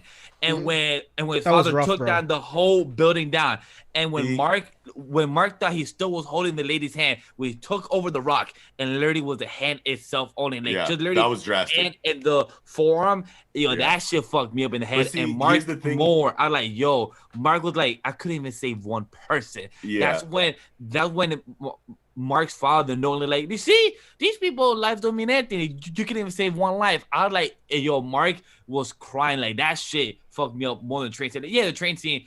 The train scene was drastic. The building scene was crazy, but I feel like as far as like the point you're making right now, Vash, the pilot scene kind of hits a little bit more for that moment because when it comes to the building scene, like Mark has already kind of experienced that exact same situation when the aliens invaded. Right. Because the aliens first invaded, the Flaxons invaded, and then that old like grandma was like on the street and he was like, I'm gonna help you out. And then they got exploded and then they fell and then she took mortal damage from like shrapnel or something like that and then died in front of him. And that was like his first like real situation like that. And then that building scene was kind of just like a recreation of that. Sure, Omni-Man was at like, the catalyst for it. So it makes it a lot more dramatic. But like, as far as like a moment that intrinsically changes Mark, I think him saving the pilot, bringing him to a level where he's like cool, and then having a conversation together like, yo, you saved me. Thank you so much. I thought I was a goner. And then fucking Omni-Man landing behind him. Exactly. Like it was a lot more arbitrary. Like, you know what I mean? Like it didn't make as much sense as someone dying in the midst of like apparent cataclysm around everybody. Right. Like, that nigga was safe. Like the pilot was good, son. Like he was good, and that motherfucker just crushed his fucking skull with one hand. He didn't need to do that, but the people in the building, the family in the building that died was like a casualty of war. Like that made sense for the moment, but like that nigga in the ship in the jet did not need to die. You know what I mean? And I feel like that was a bigger moment, and the train scene obviously were bigger moments for Mark in realizing what Omni-Man was doing to him than the fucking building. But the building scene was still drastic, bro. Yeah. Like, don't get me wrong. I'm just throwing things out there for of course. Analytically, right. you know what I mean? But like your point that you brought up was still brilliant about the building scene. And sure. it's so fucked up of Omni-Man thinking that he's teaching Mark a lesson. It's like everyone on this planet will die pretty much before you look. Well, he didn't say that exactly, but he mentioned something about everyone he loves is going to die before he even looks 30. Yes, exactly. And then he also mentions that the planet will be dust and you'll still be alive. And it's like, right, he's trying to show him how useless human life is. But he grew up 17 years as a human. Yes. Like, to the fact that you think that he's just automatically going to go with the Viltrumite ideals is ridiculous. That's the drama that makes that scene so great, because once you understand the Viltrumite situation after getting two like backstories for it, like you get the first backstory that's like my 8-year-old son is hearing it, then you get the real backstory like my adult son is hearing it. So you have two versions of this backstory. You have this Nolan character who's been brilliantly characterized through a combination of the animation studio and J.K. Simmons, and obviously the writing of Robert Kirkman. You have all of this stuff going into Omni-Man's character and why you sympathize with him.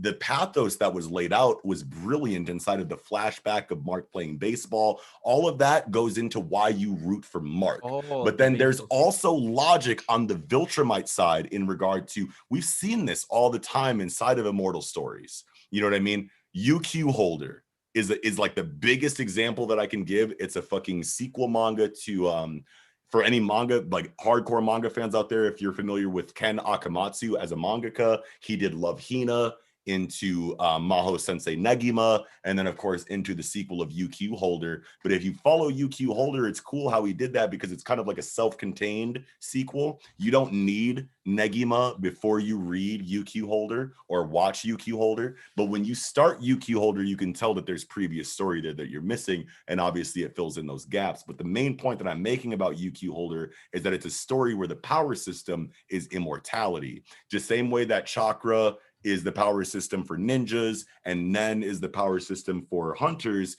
you have immortality, that's the power system for immortals inside of UQ Holder. And you have this in a couple of different forms. You have vampires who are immortal, werewolves who are immortal, niggas who have transferred their consciousness into robotic bodies and full prosthetics. It explores that immortality concept so well. And the main theme is like, we don't get to have relationships.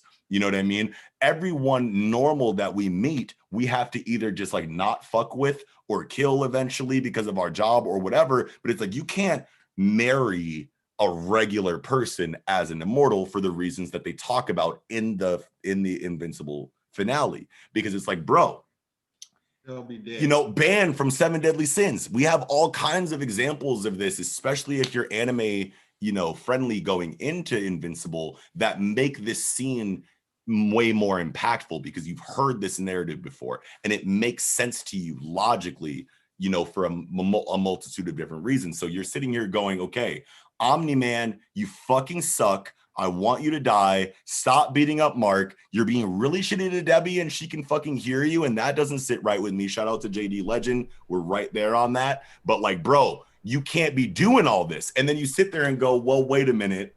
Because the way J.K. Simmons is laying this down, it's like, well, yeah, everyone you know and love is going to be dead before you show any signs of aging. So in a vacuum, what does that mean to you?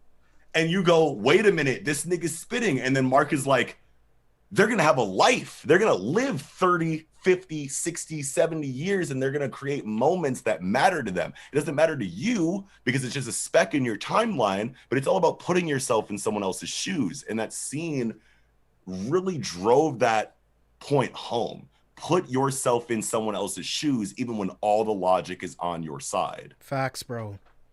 And that's why I love the Invincible comic or comic book TV adaptation for that scene versus how they handled this ass whooping in the comic book, because it's still epic in the comic book, but what you're able to do inside of the medium of voice acting and animation is just, you're going to be able to accomplish a lot more emotionally.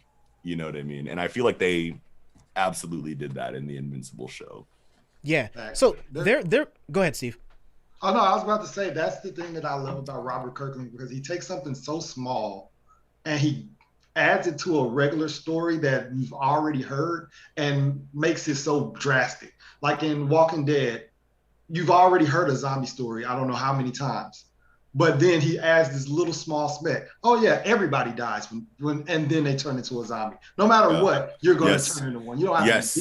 You don't have to. And that's shit. that little. It's that massive subversion that you weren't ready for. But then as soon as you get the information in the comic book, you're like, that makes so much sense for this world. Yeah, and that's for this one. You're used to. Oh, you're going to get a Superman. You've heard a Superman story a million times. Oh, but this one thing, you age slower the older you get. Woo! So you will live for thousands of years. And it's which is a drastic subversion of like the Super Soldier Weapons Plus program inside of Marvel Comics, where you have Wolverine, which has actually been explored in adaptation in the Logan movie. You know what I mean? Where the older you get, the worse your healing factor gets. Yeah. And it's like a muscle, just like flying. So like your healing factor is the most potent when you're young, bright-eyed, bushy-tailed, spring chicken, you know, and then as you work that healing factor out over time and you reach your 300, 500, 600, 700s, now that muscle is weaker and it's, just like how people age and our muscles atrophy or whatever the fuck you want to call it, the better term. But like it makes sense in that regard, but it's literally the exact opposite when it comes to Viltrum.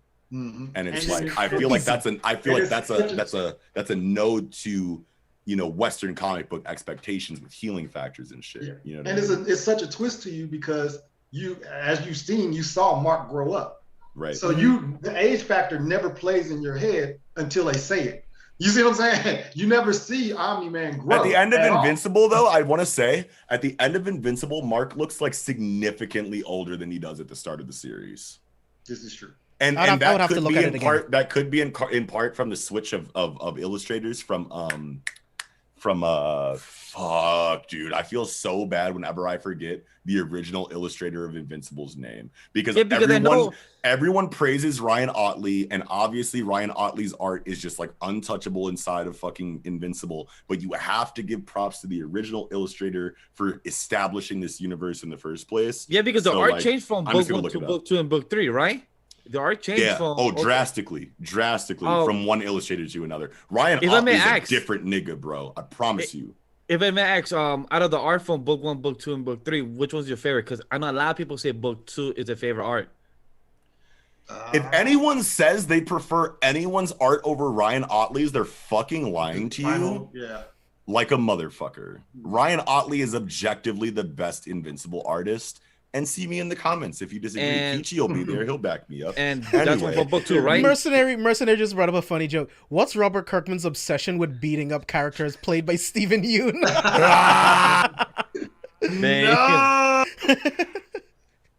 But I love that you guys brought up how Kirkman subverts expectations because it wasn't until Corey Walker. It wasn't until The Walking Dead that I even considered that humans are actually the worst thing in the zombie apocalypse. Yes. It's not the walkers, it's humans. Yes. And then I was like, oh shit. Yeah. Because when I'm going through The Walking Dead for the first time, I'm like, okay, this is really compelling storytelling. I love everything that Robert Kirkman's doing here in the comic book and the show. But like, you have the lamest zombies ever. Like, sure, you're going to take advantage of cinematic time, and you're going to say you didn't notice the slow, moaning zombie before they were right on your shoulder, and that character's dead for whatever, and that's fine. It works for the show. But if you look at something like 28 Days Later, that's real horror. Right. You have a fucking zombie that sprints.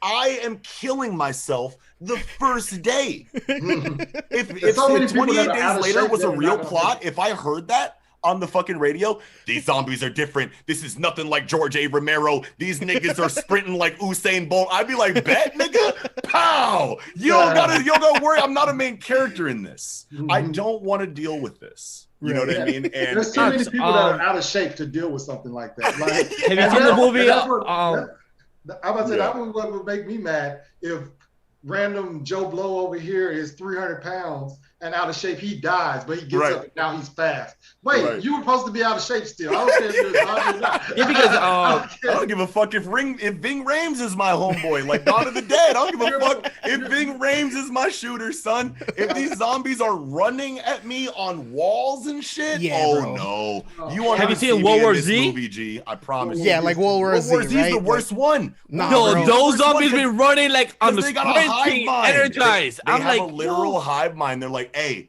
all these niggas are up here. We can't get there. We're dumb zombies. Let's run we on top climbing. of each other. No. Yeah, I would have killed myself. Like once I saw those zombies going, I'm like, all right, I'm blowing out. my brains out. I'm G, good. I promise you.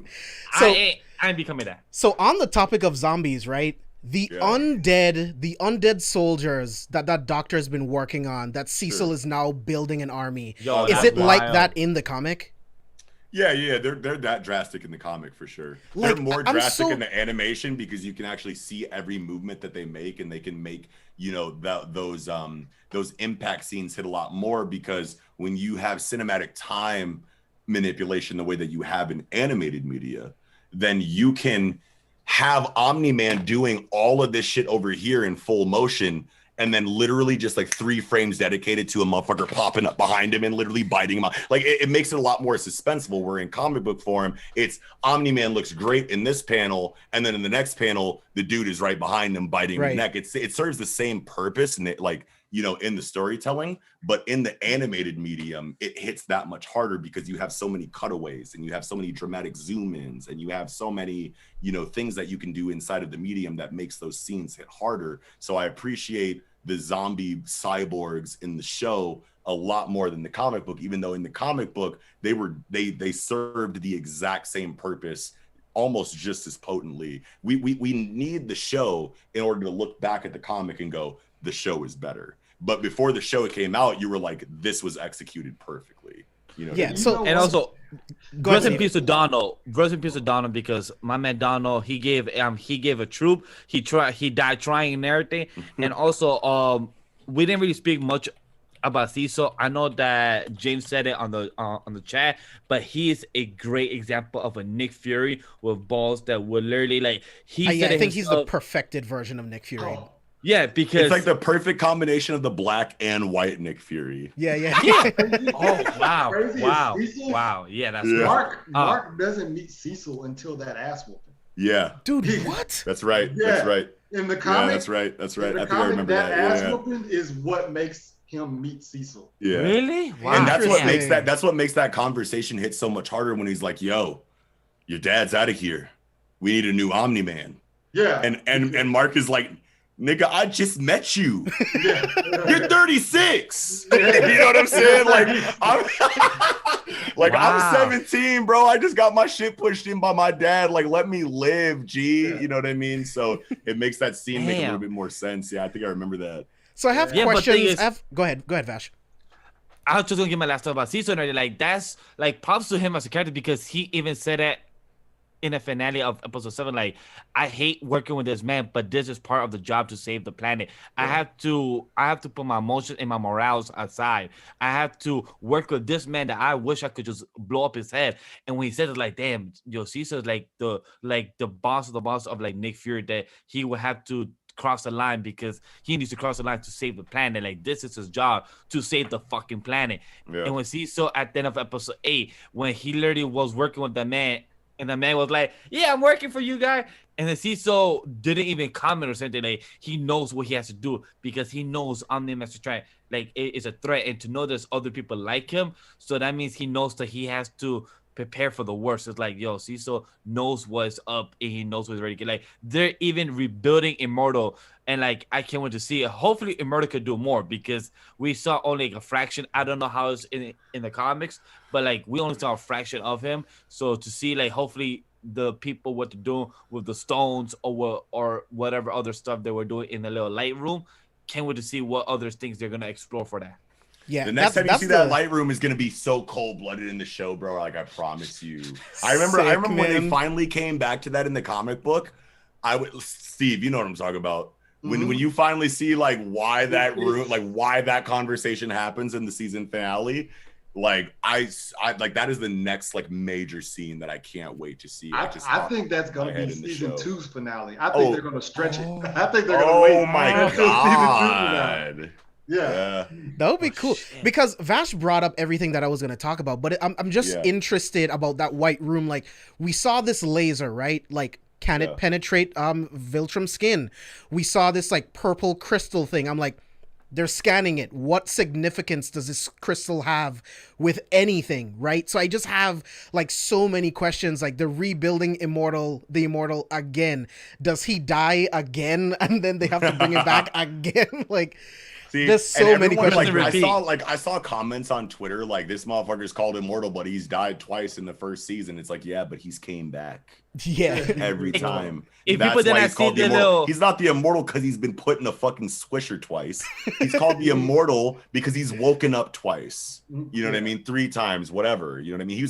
They showed him as, I don't even remember this in the comics. Steve, remind me, but like I don't remember them showing him as Abraham Lincoln, in the comic book. Yeah. Like I'm pretty sure that was a liberty that like Kirkman was like, yo, add this. Like we always do. Like they always do this in fucking comic book. Like remember the fucking opening of the Watchmen film where the comedian was the nigga who assassinated John F. Kennedy? They always do shit like that. You know what I mean? So it's like when I saw fucking immortal as Abraham Lincoln, I'm like, okay, they didn't put that in the comic book. I bet you Kirkman was like, let's add this for the show. You know what I mean? And it just slaps so hard. It's like, yes, that's what you do with immortal characters. Yeah, and you remember Immortal was like the new. Well, I don't know if they're gonna add that, so never mind. Yeah, I don't know if they're gonna. Yeah, I don't know if they're gonna add that, so I won't say that. But there's like other crazy things. Immortal's got a lot of more.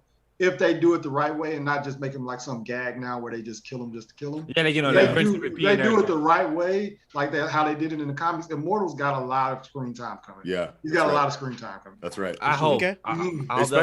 Especially when it comes to like the duplicate stuff, and I think that we'll see that more in season 2 maybe. But like he's like I remember in what's covered in season 1 of the show from the comic book, you got a little bit more, character work on behalf of the immortal, before his second killing.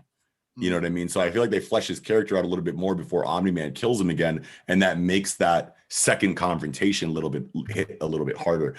I might be misremembering, but like it's been like almost like 10-15 years since I've read Invincible. For real, I'm doing a reread right now. It's so right. That's why I'm kind of like using you as like my consultant almost, and like what I'm like trying to remember. Reread, bro. It's so good. Especially I should have fucking done a reread for the fucking season. I knew that I would be talking about it eventually. Yeah, I mean, but the thing is, it's like what's gonna happen, so that's what's making it so much better. And then it's like the refresher. Oh, I forgot this shit happened. Right, exactly.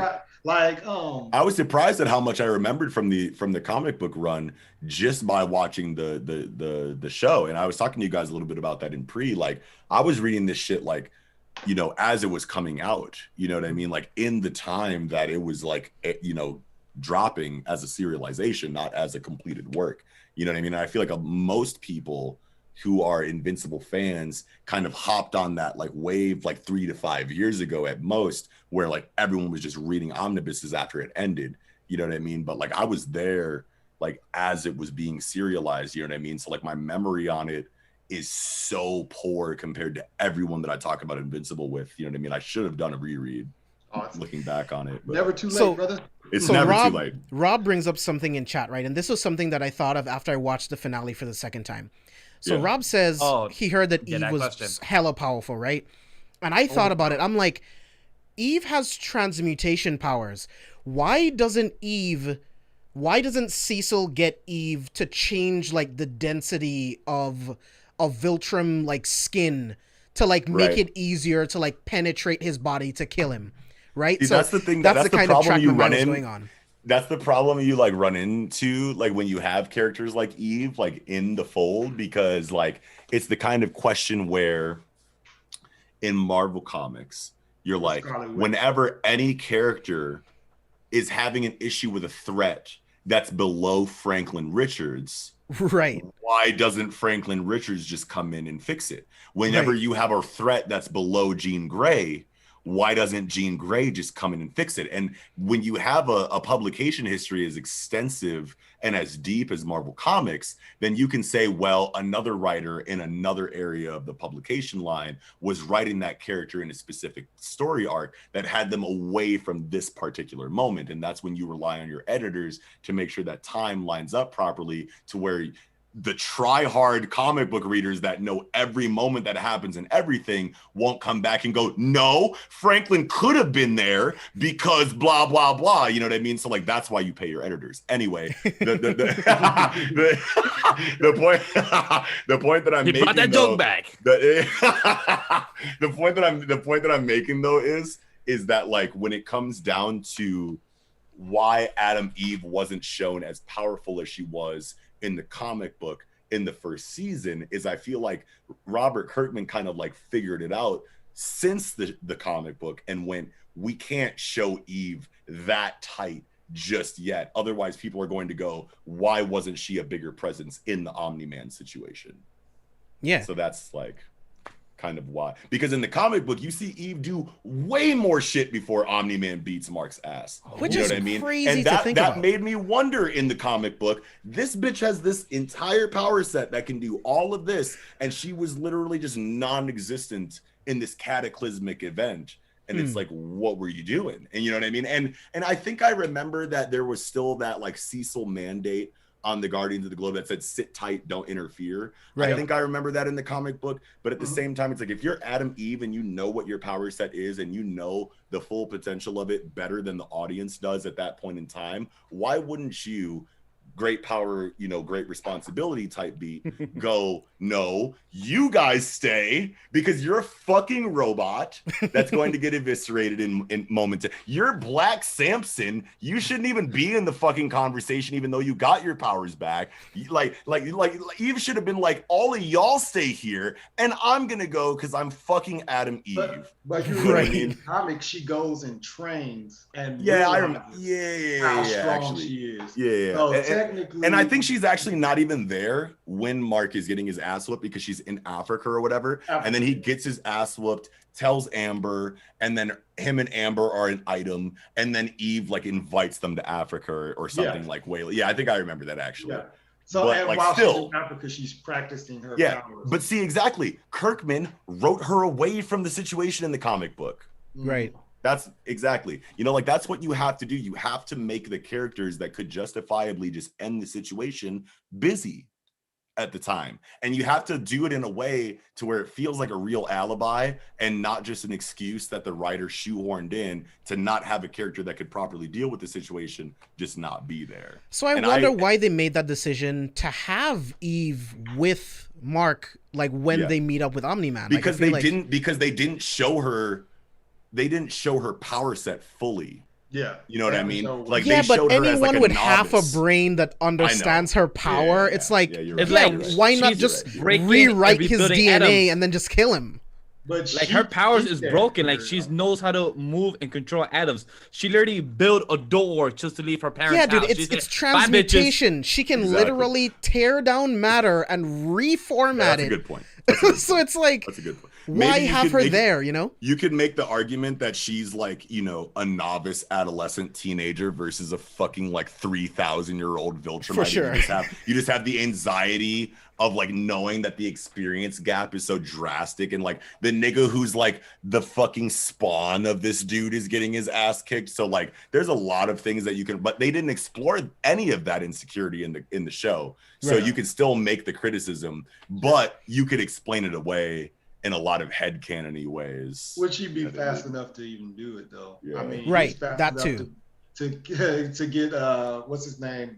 The Flash character that they have. Oh yeah, that's a good point too, Red Steve. Rush, right? Even though she's cold in all of these ways in regard to like matter manipulation and like transmutation, you could still just say Nolan is way too fast for her. Yeah, and she which can't would make even sense. She can't even put up a transmutative block against something that he's trying to do because he's just Mach 7 and she's only Mach 3 or whatever you know explanation you want to say. Yeah, that feels good too. So anything other than she can win, no. No. Yeah. Yeah, you can always just bring it back to experience versus experience, because like as tight as she is, she's still a 16, 17-year-old girl who is essentially a Jean Grey equivalent in this verse. And one of Jean Grey's biggest character flaws is that she has all of this power and no experience to do anything with it. You know what I mean? Right. So you have to put those mental limiters that Xavier established and things that keep that ultimate force away from her, intrinsic manipulation. You know what I mean? Yeah, that's a great point, man. I mean, I feel like this was a great review, guys. Like, I just want to get like your final thoughts on the finale and season 1 as a whole, and then we'll wrap for the night. And plus to add, for Scuba and Nox, what do you expect to see season 2 in a non-spoilery way? I can't say anything about season 2 or 3 without spoiling anything. Yeah, I was just gonna say, like, I can only say one name: Angstorm Levy. That's the only person that I'll say one name too. What? Conquest. I'm not even gonna give context. But Conquest. Those two names, just remember those two names. And you'll be like, all right. If only JB, you're gonna read it. So if only James won't read it. I want to read, but I just love theorizing and just making these assumptions and just going fun. Like, I just love it. But since like half of my co-hosts is literally gonna read it, and I'm like, shit. So I guess I'm the only one that's gonna like just make theories and be wrong or right. Yes, y'all are gonna have I can't wait. A lot of fun. See, like that's what's like really cool to me, like as someone who considers themselves like an analyst. Like when like obviously, like when it comes to the weekly Shonen Jump reviews we do those like right after the chapters come out, and there's not a whole lot of time to like sit and speculate on things. It's way different. But like when you are someone who is experiencing a 20-year-old story for the first time in 2021, sure, you're gonna miss on a lot of your speculation because you don't have that week-to-week or month-to-month wait to sit and let your theories manifest and stew and chill for a little bit and have people really get attached to the idea.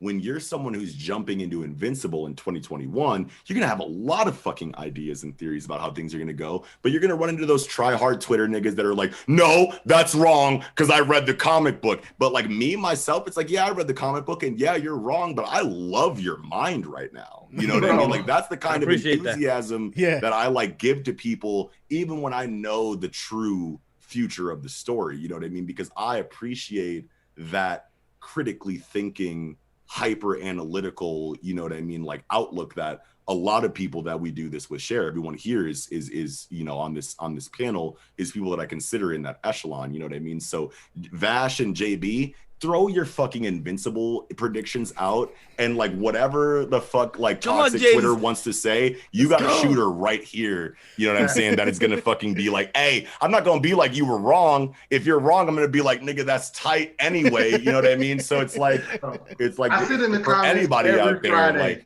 Yeah, I sit in the comments every Friday, and I'm like, yo, this shit is so much fun watching them come up with exactly. Like it's tight, it's entertaining. You know what I mean? Like it's cool. It's entertaining not knowing. Like so what if you're wrong, dude? Like just fucking throw the takes out anyway, dude. It's fun tight, because it's fun. Yeah. To add to one, it's like I read almost every weekly Shonen Jump manga, and like I'm not a great or perfect analytics like Nox or his team, but perfect is a little too crazy. All right, I'm not as good, as great as them, but I do consider myself close to them. But at the same time, to not actually read a comic book and not know any knowledge about Invincible and just throw theories from my past experience of any medium, it's just hella fun. And with James as well, sadly I'm gonna lose that, but it's been fun. I can't wait for season 2. It's been I can't wait for season 2. Whenever it comes out, I'm happy Amazon knows what they have and announcing to not like Villain Saga, because I don't know what the fuck they're doing with that. But like that's really funny. Whoa.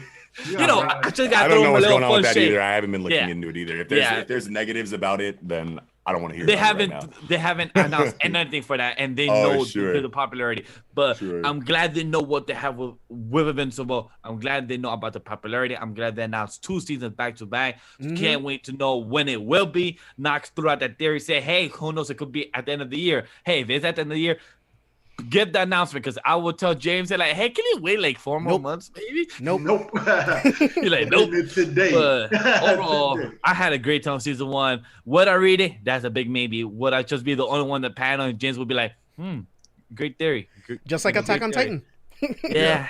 It probably would be last thing I want to say before we wrap up. Let Invincible for people out there who are anime only or like manga only, and like Invincible is like your first taste of like what American storytelling can really do, because it had the proper medium and the right creative team to actually present it to you in a way that's consumable or easily consumable for you as an anime, viewer. I understand that anime and Eastern animation animates on a higher degree than Western does by and large. So when you go to a show like Invincible and you watch the first 20 minutes and you don't see as potent of illustration as you do in the first 20 minutes of an anime, stick with it, dude. And as far as like comic books go, like you see what Invincible is doing with these adaptations.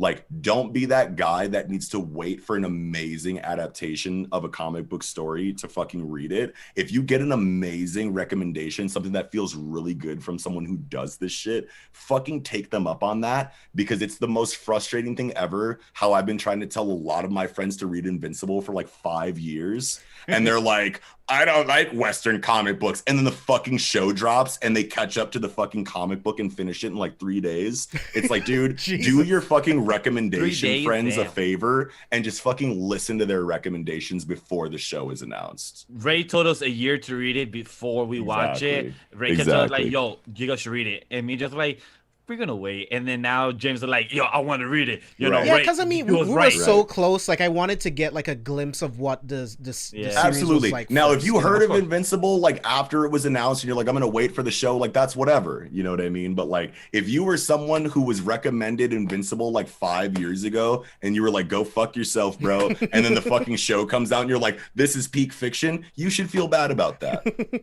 Personally, I feel like you should feel bad about that. Internally. Any other final thoughts? That's it for me. Steve?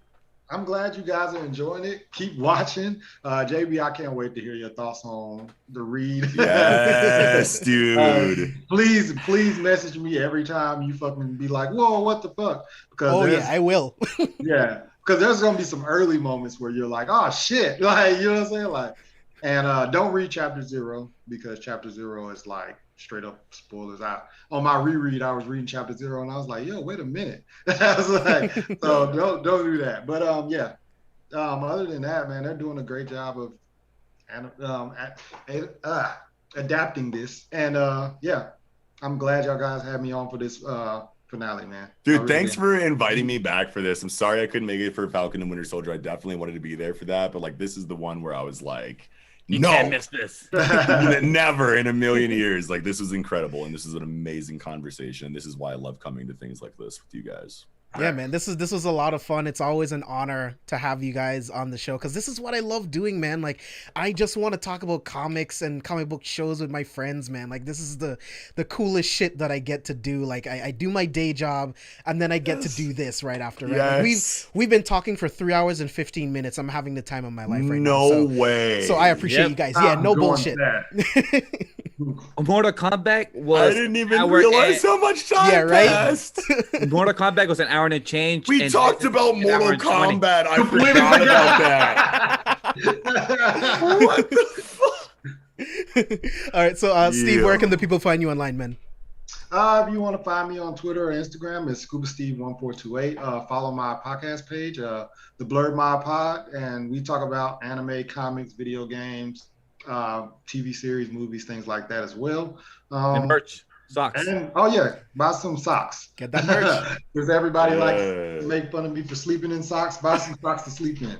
Oh, you sleep in socks, but you've taken that and turned it into a line. Oh, now these are socks you're supposed to sleep in. I like how you flip that. Yeah, so it's not the same thing with pancake and cheese, Vash. It's not the same thing. So that was he was about to do. He was about to say, now, Knox, if you like the sleeping with socks, you'll love these cheese and pancakes, brother. So I've been trying to tell the team for the past like 2-3 months with this idea since Steve made his socks merch. I'm saying, hey, since we talk shit about my cheese on pancakes idea, how about we try to sell it as a merch? Sure.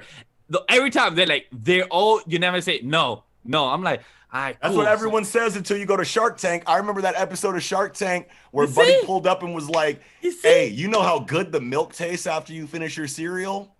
Well, here's cereal milk in a carton. And I was like, bruh. And everybody on the panel was like shook. They were like, son, this is brilliant. So it's the same. It's the same kind of thing, I feel like. Yeah. But I'm still not going to eat it, though. I'm still not gonna eat it. What do you buy in merch though? What do you buy in merch? Cheese and pancake merch? I don't know. Depends on depends on the following you get. I'm a hype, I'm a bandwagoner. You know what I'm saying? I need there to be a little bit of noise made. You know what I'm saying? I'll buy it because it's you. I'll talk to you after. Yeah, because obviously, I'm a support because you're my boy. You know what I'm saying? But I'll let people see me buying it. I won't let people see me eating cheesy pancakes. Yeah, right. It would just be on in my closet, just there. This is my Vash shirt. Knox, where can the people find you online? Yeah, Project Manga, everything, man. YouTube Project Manga, Twitch Project Manga, Spotify, Apple Project Manga. We review Weekly Shonen Jump on our main show. We got a bunch of different other shows, though. It's me and 3 other idiots. They're on break right now. But me and the other guy, we be putting it down every week. Holler at us on YouTube or wherever you normally listen to your podcasts, okay? Yeah, Vash? You can find me at Legendary Vash everywhere on Twitter and IG, on social media where you can find me. I do a lot of production work as my day job as a freelancer, and my other day job is Anime Daily work, where I do an Anime Daily weekly podcast with James, Ray, and Sam, and the Shonen Ronin podcast that became similar to what Project Manga does, but we had less time to do so. Now we turn it into Shonen Ronin. I love that name, by the way, dude. I just want to say Shonen Ronins is like an incredible name for a show like that. I just want to say that. I think you appreciate that. It came up with me and Sam's idea, and it's with My Hero Black Clover. And this coming Sunday, since there's no new chapters, we're covering Kaiju number 8 and Sakamoto Days 2. For those that need to know about this series, we are taking that week to talk about series that you guys should be reading. So definitely check that out on this Sunday coming afternoon. Yeah, you guys can find me all over social media at JB Exclusive, and of course at C4SVillains. If you like this video, share it with your friends. Like, come back every single Friday where we have lit content just like this, have amazing guests just like Knox and Steve every single week. So come back. For the month of May, we are going to be talking all of the Infinity Saga. We're going to be talking Phase 1, Phase 2, Phase 3, The Falcon and the Winter Soldier, and WandaVision, and how that fits into the greater MCU and what's to come after that. So make sure you guys stay tuned for all of that content. Subscribe to the channel, like this video, comment on the video if you had a great time, and we will see you guys on the next one.